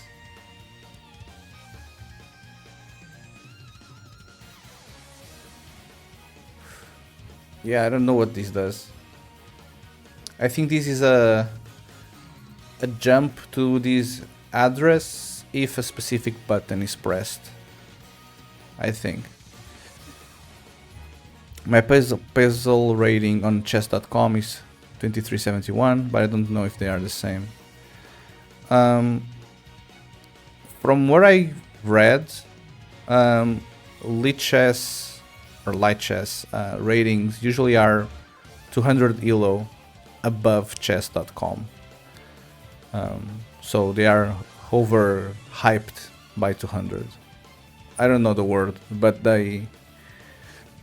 there's like a discrepancy of 200. If you were to play at both at the same time, your elo will be 200 higher on light chess, just because of the math or something. Or light chess, because it's free, there are more newbie players, so it's easier to go up the elo. Probably that as well. Well, chess.com tends to be paid, and that's where all the professional people actually play on. Yeah, I don't know what this instruction does, so this is going to be a fun one. Okay, so let's see. EF.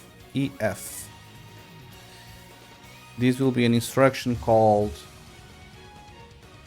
reset. And I don't know what I should put here. I mean, these are hard-coded values, but I don't know what this is supposed to do. So let's read. RST vec. What? Call address vec. This is a shorter and faster equivalent to call for suitable... Call address vec. This is a shorter and faster equivalent to call for suitable values of vec. Huh?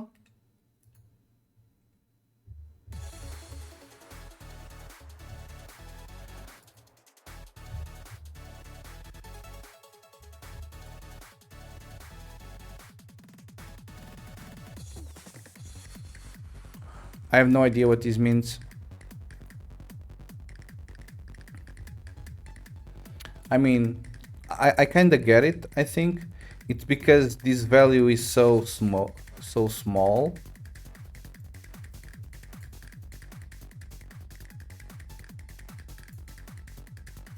This value is probably like so small that it's faster to copy. Instead of copying an entire 16-bit, you can like copy only the nibbles or something.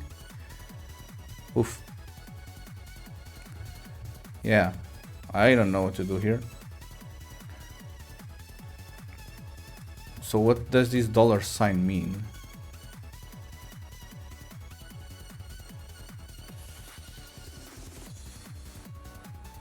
Does it say anything in here that can help? RST.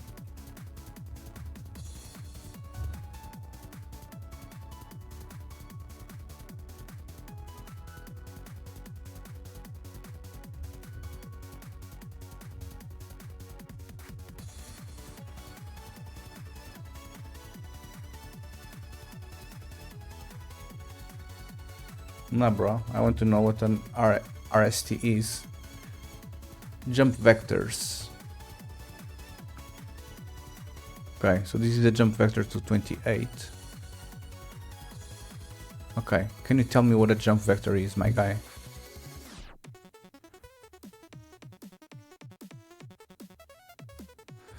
This memory may be used for any other purpose in case that your program doesn't use any early sum.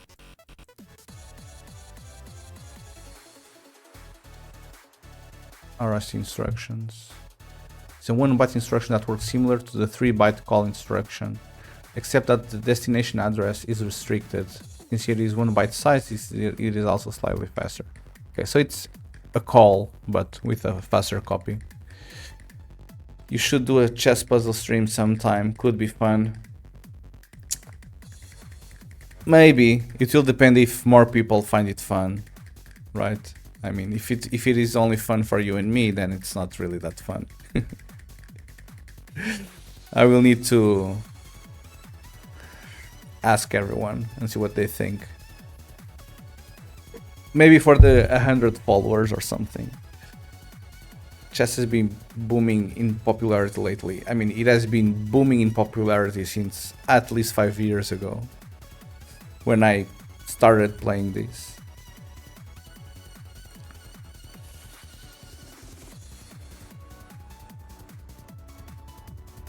Yeah, I started paying more attention to chess when it was like the first world championship between Magnus and Nepo.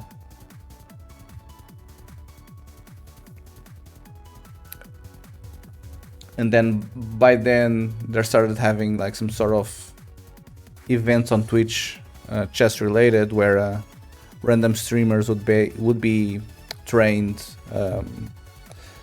by professional chess players, and then they would compete. And I think it had like a big boom around that time as well. Yeah, that was fun to watch. Yeah, like XQC, like playing chess, crazy. BRB. All right. See ya in a bit. Okay. Register. So this is the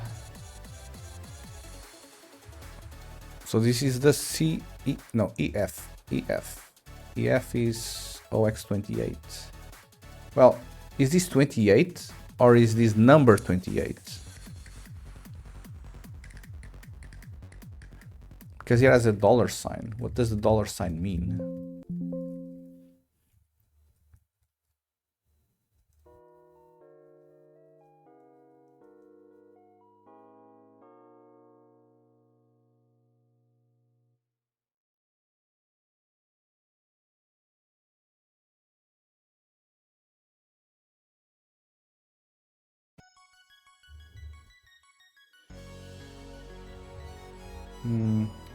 They don't tell us what this is.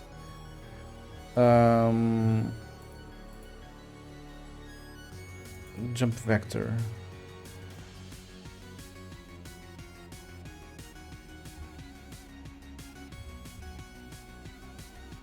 So this is actually like bytes, so it's OX that.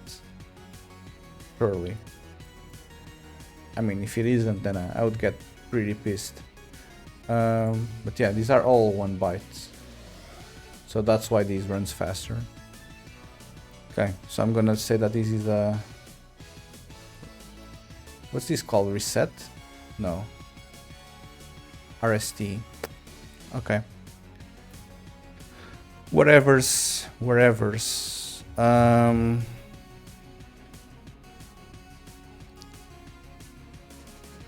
Oh, what do I even put here? Maybe I use size.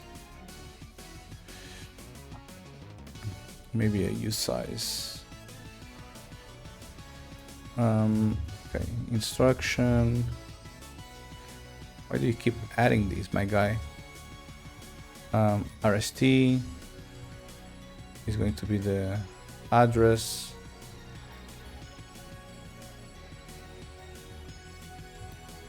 But I mean, this needs to be in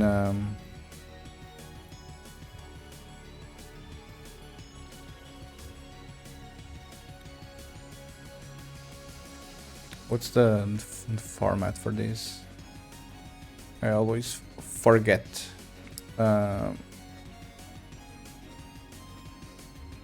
It's this O2X.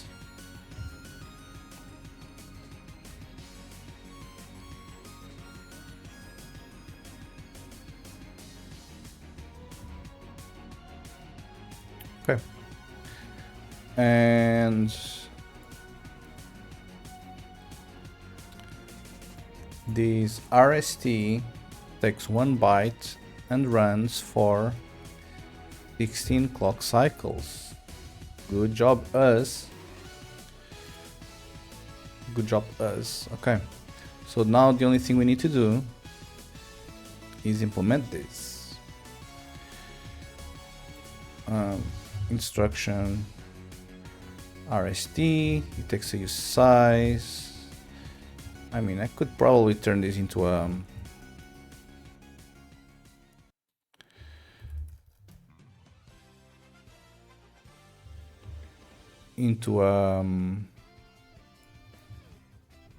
value, proper value struct enum. RST, and then here we pass value, or not, well, I'll call it value, but it's actually like address.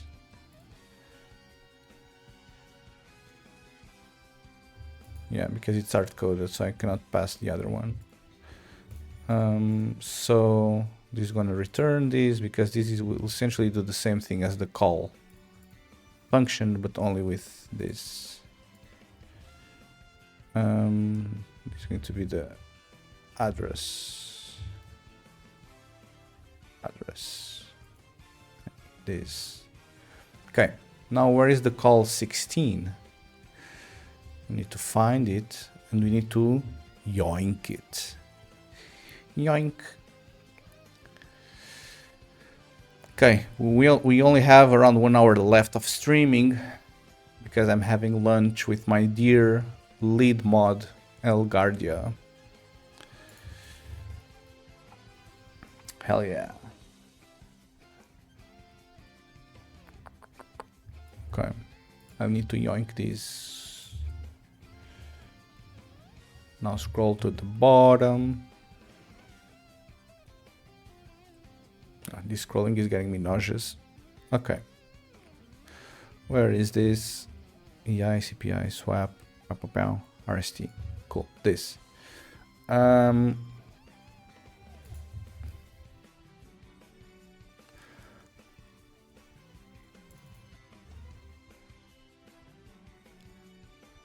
So how does call work exactly? Calls address. Pushes the address.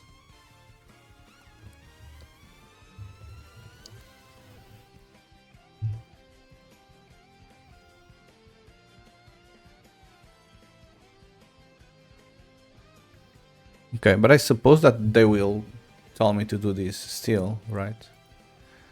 So this, because it has length 1, I'll push this.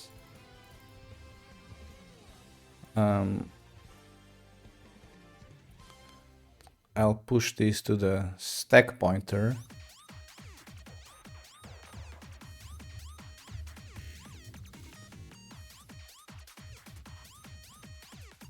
Then it executes an implicit jump on this address.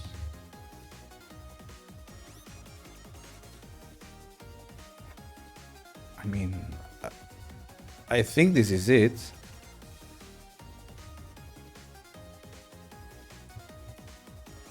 I think this is it.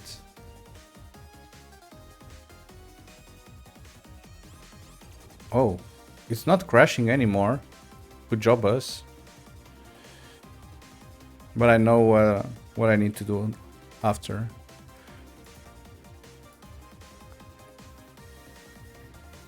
I already know what to do after. I mean, I'll call it value. Okay, I'm back. Hello, welcome back. Yeah, I was waiting just for you.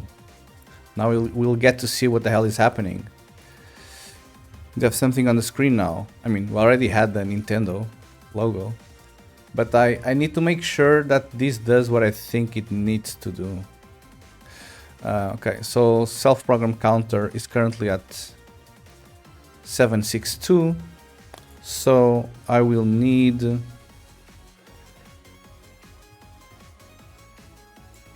to make sure, hold on, 762. So I'll need to make sure that it goes to 2 FB. Okay. And then I write this to the stack pointer. And this is the value that I'll need to OX28. Okay. Yeah, let me show you. Let me show you. So we can boot the entire boot ROM. Well, now it froze, so let me just quickly return here. But yeah, we can load the entire boot ROM. And it is faster now. Yeah, we also fixed the timing. Well, we didn't fix the timing, we fixed the CPU and the PPU not getting into a writing conflict. Because since it's using like mutexes to not write to the same pieces of memory, they were like locking each other. Is it supposed to be centered? It is supposed to be centered on the white rectangle. The white rectangle is the one that is supposed to be enlarged to fit this one. But this is actually the pixel depth or the pixel size of the LCD, which is 160 by 144 pixels. So I'll just need to stretch it here.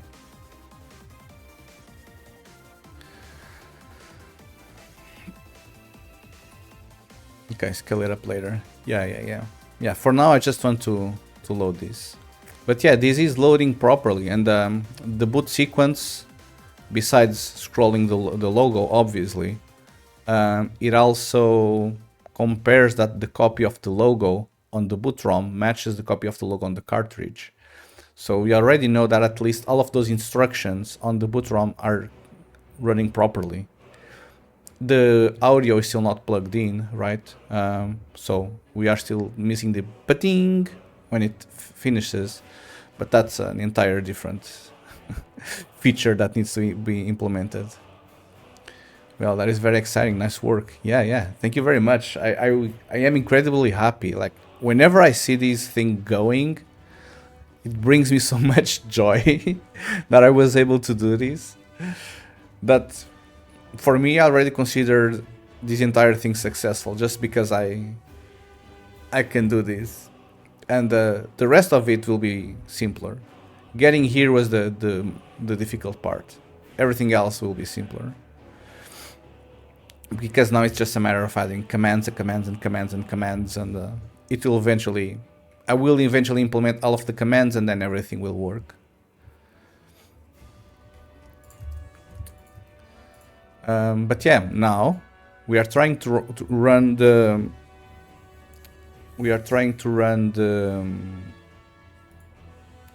Tetris cartridge, and what's currently happening is that once the boot ROM finishes loading, we are going to a white screen, and if you notice here, it's like spamming a ton, which means that it's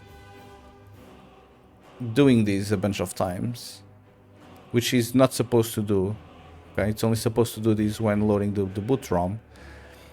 So this tells me that what is happening is that the instruction that we just implemented, this RST OX28,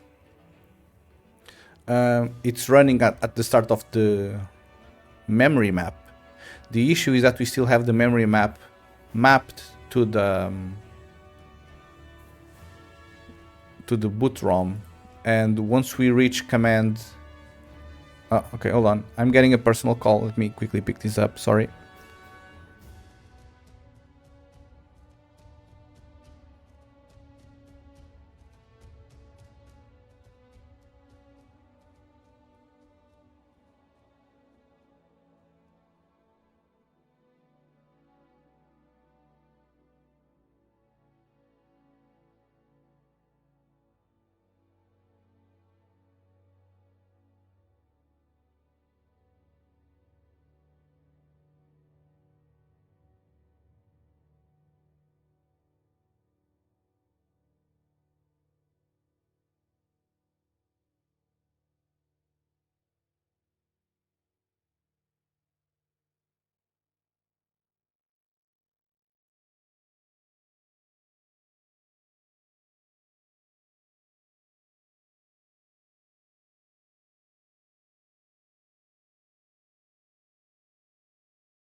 Hola, hola, I'm back.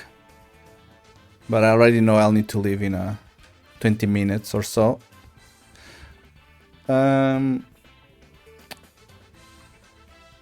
would you ever consider doing a tutorial for a simple game like Tetris in a game engine? Do you mean like teaching people how to build Tetris in Unity or Godot or something? Um, I mean, maybe, but I'm pretty sure there already exists plenty of tutorials like that. So I think the follow-up question to you is why do you think I should be the one doing it? Right? I do want to make a video on the Gameboy emulator once I have it running, and I'll publish it on YouTube on my channel there. Maybe it will pick up some views. Yeah, I've been watching tutorials. It is really hard to find good content. Yeah.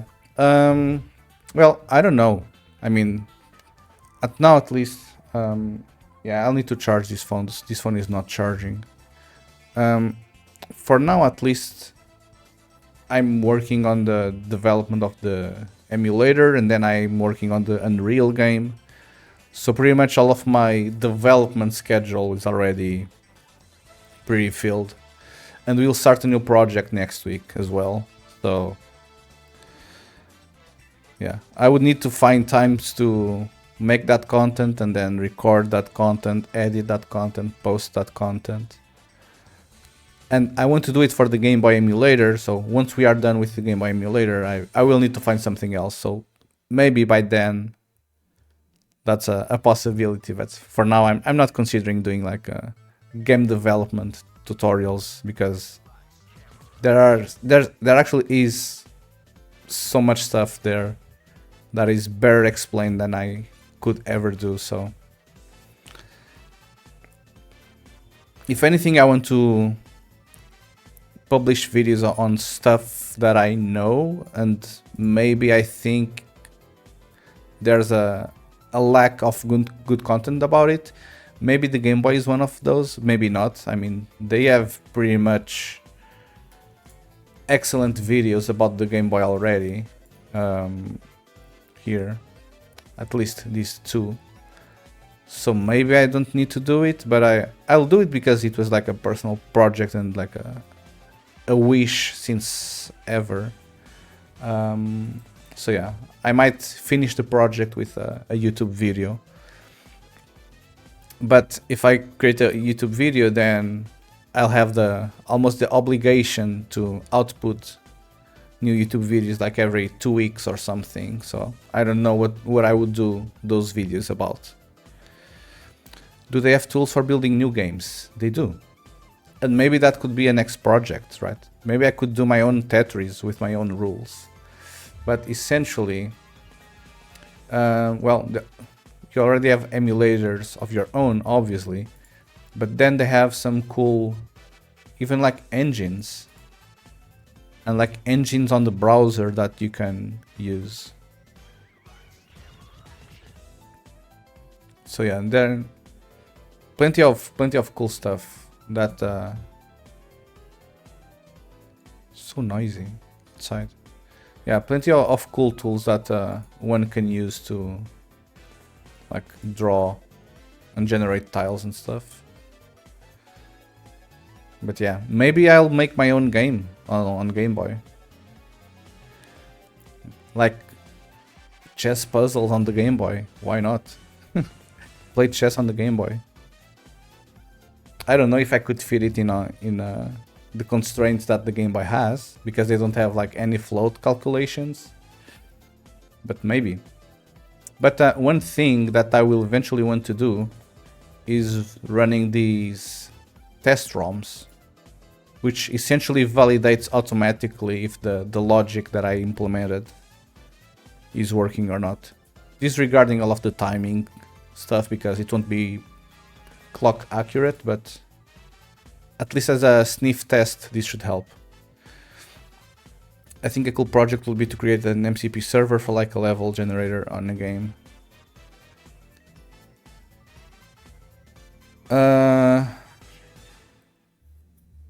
Maybe. I don't know. I would have to think about it. I would have to think about it.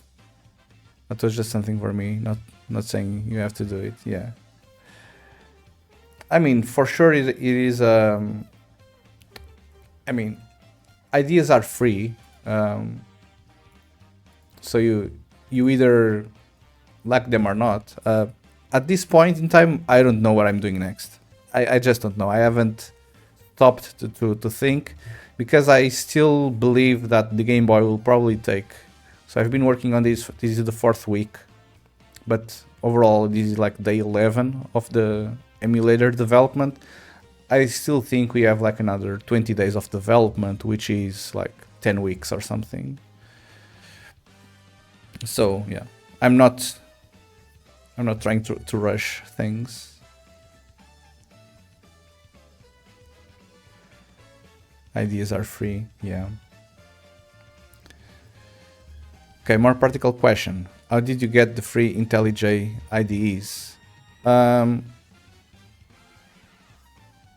Well, they're not pirated, but when you install them, you can say if you are working for a business corporation or if you are doing a open source / hobby project. As long as it isn't a commercial project, they allow you to use it for free. There are some limitations, obviously, mainly in terms of their own AI stuff. But yeah, you can see here it says like non-commercial use only. So as long as you don't try to make money out of it, they'll let you use it for free, with some limitations.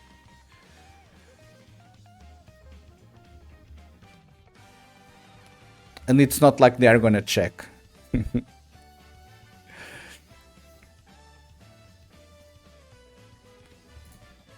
Okay. Back to the Game Boy.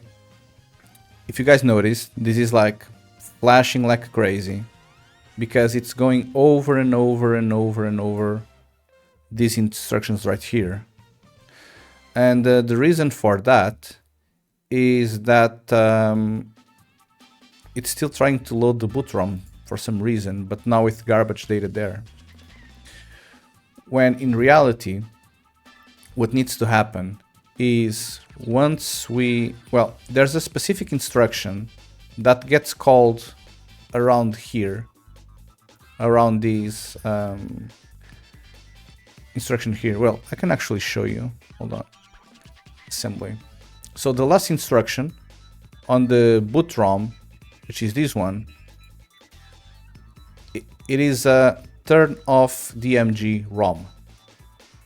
Okay, which essentially means you remove the boot ROM from the memory map, and it allows you to now use the cartridge data from there. Do you have a Discord? Yes.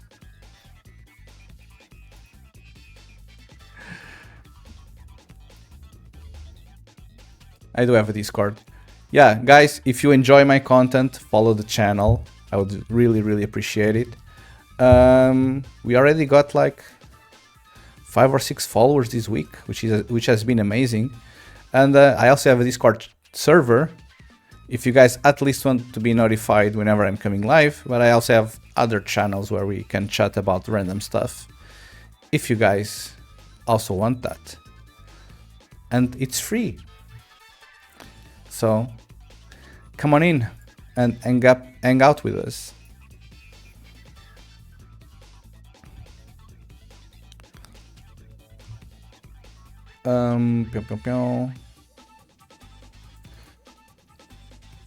Let me just send a message here.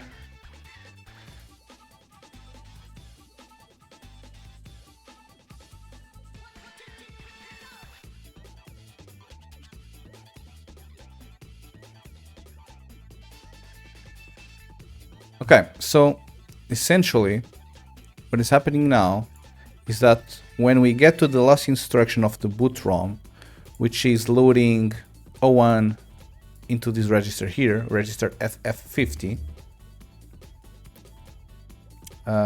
Where is this? FF. Where is FF50? Okay, hold on, I'm getting a personal call again.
I'm back once again. Yeah, so as I was saying, the last instruction of the boot ROM is disabling the boot ROM itself. So the boot ROM is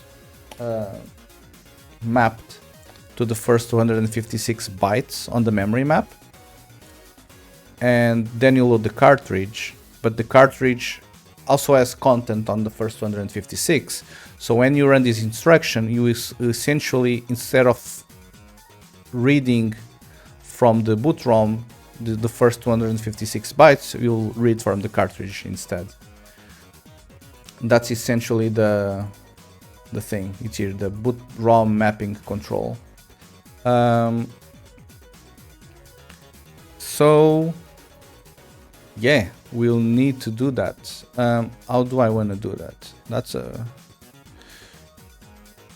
That's a good question. Okay, so Goland, you can get free.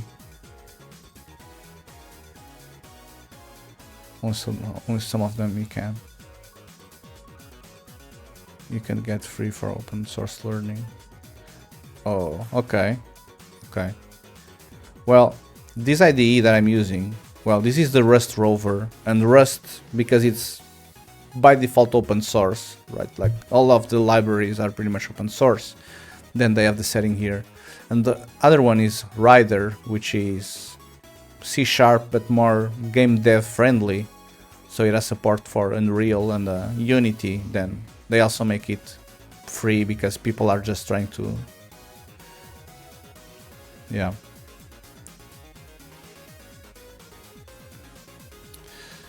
Okay, so how do I want to do this? How do I want to do this? So when I run that instruction, I want to figure out where the hell am I mapping the boot ROM. Because essentially, right now I'm copying from the game ROM like this, but only these bytes, but I actually want to write the first 256 as well.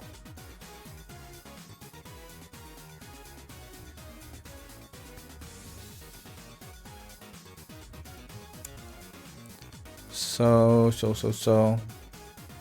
and this only happens at that specific instruction. But I mean, that specific instruction is only for the reads, right? Reads, where essentially, I wonder if this is gonna make it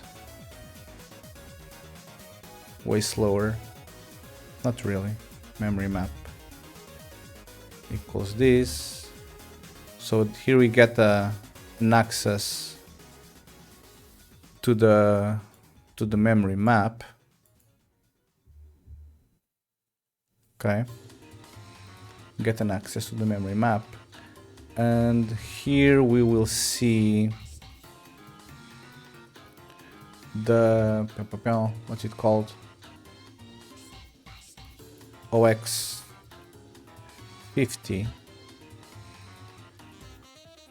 let boot ROM mapping equals this. Now, I mean, this only matters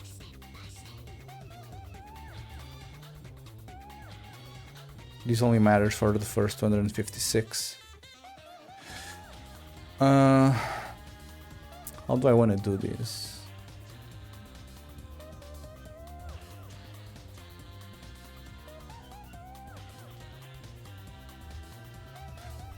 I don't know if I want to do this here.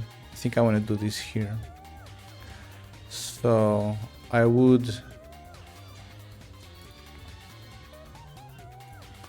probably start the game ROM as this.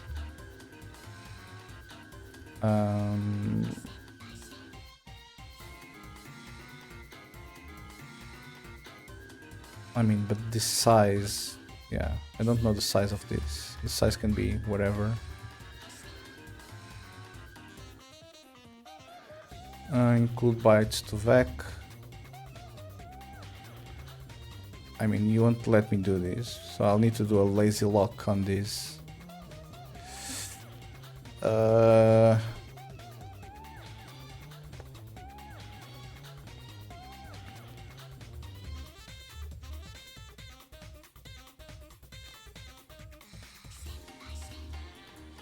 Ay, ay, ay. Okay, this is going to be the game ROM. Instead of these, I'm gonna make a vector of U8. And here I will do a let bytes equals this, and then I return new bytes. Okay. And here I only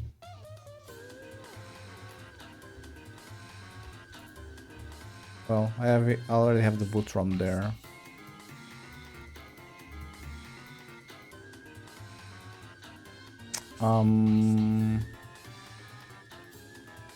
Let me think.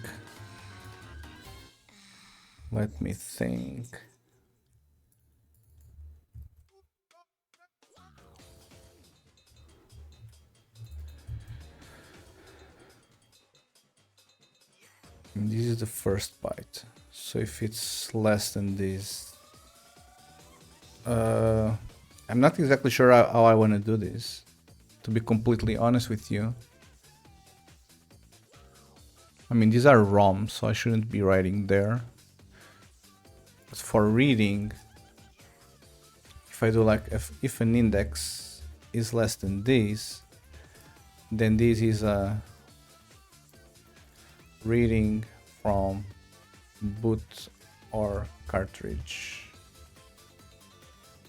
Well, yes, reading from boot or game.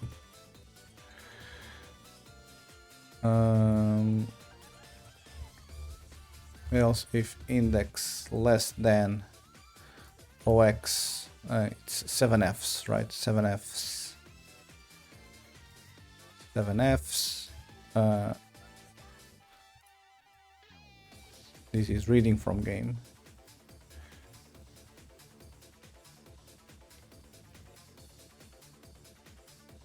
Reading from game.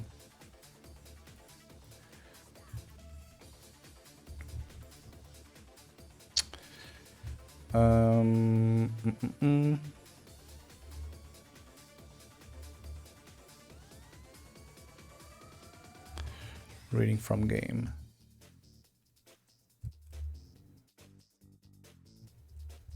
Okay. But I already have this.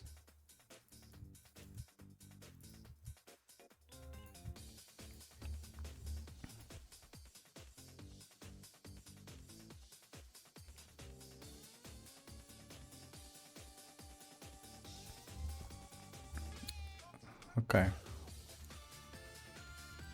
So this is the memory map. If this is it, then here I'll do the OX 50, and this is the boot ROM mapping. If boot ROM mapping is a 0,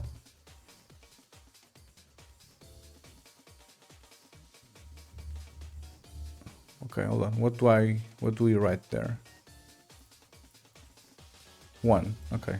So if the boot ROM mapping is 0, then we read from the boot ROM. Else we read from the game ROM. What's your issue, my guy? Oh, game ROM, read, unwrap, index. If not, we do this. Or better yet,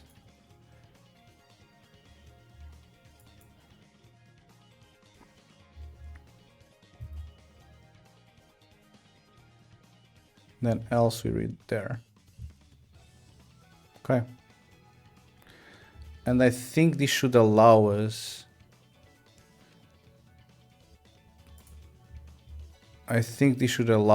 to read from the game ROM after that bit is set. Okay, now it crashes. Good job. But it crashes in a different instruction, which is kind of what I wanted.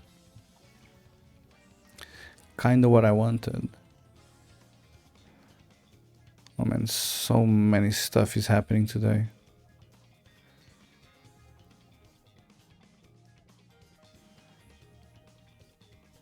So much stuff. Okay, I'm waiting for the gardener. Then I need to leave to have lunch with Algardia. Then it's also my mother's birthday. Then my wife is having toothache. Ay. Fairly complicated day. I mean, I don't know if I like these, you know? I don't know if I like any of these. What I would like to have is whenever I read and write from there, instead of this if-else situation, I want to in place replace what I have on the memory map. You know? That's kind of what I wanted to do.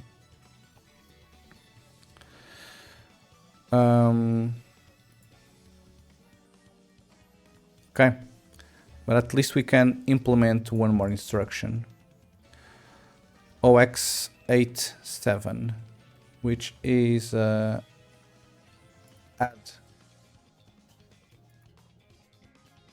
AA. Good job. Add AA. OX.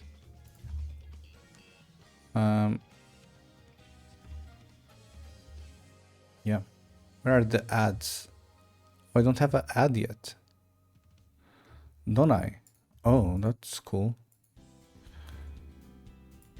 Add to registers. Add AA. Yeah. I do not have an add registers yet. Cool. So I think that will be our last feature today. And then I'll need to get going.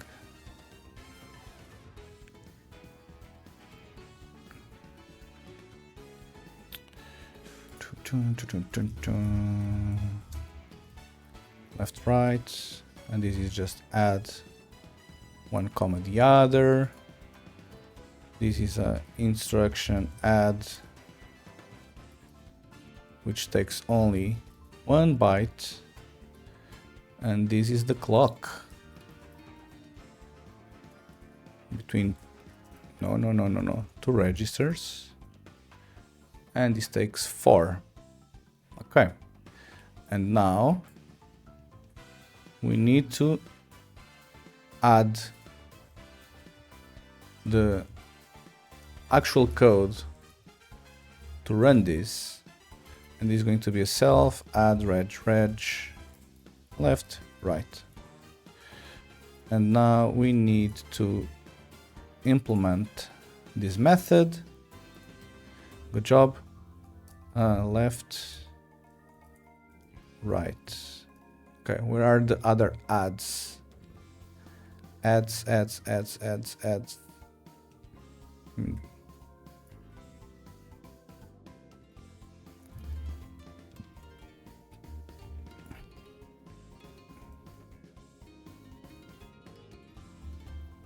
I mean,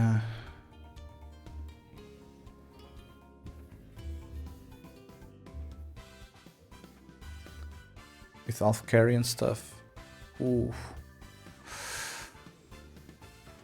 With the alpha carry, even fancy business.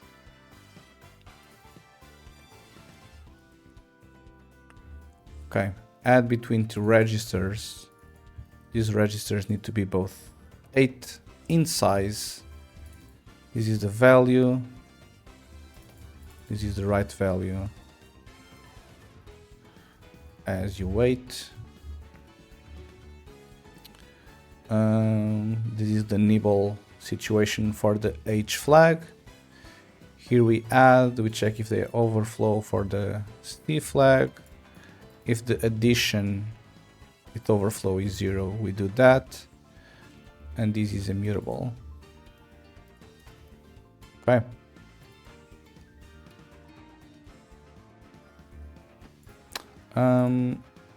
Let me check when we run this, what is our program counter, because now we should be pretty much at the start. Yeah, OX28, which is where we jump to. Okay. Okay, guys, thank you very much for watching the stream with me. Well, not watching the stream with me, but for keeping me company throughout this morning. Yeah, I started 1 hour early because I knew that I would need to leave early as well. So that's what I'm gonna do right away. I need a more funny song for this. Hell yeah. So yeah, I thank you all for keeping me company. I hope you guys enjoyed the stream. We are making some progress. I thought we would be able to at least put up to the start menu on Tetris. Apparently we weren't. So I'll think if I'll do it on the afternoon stream or not. No, I don't think not. I think no. Afternoons are for gaming. Afternoons are for gaming. Everyone, if you enjoyed the stream, I will really appreciate it if you could follow the channel. And that is pretty much it. I will see you later. Bye bye. Thank you for watching.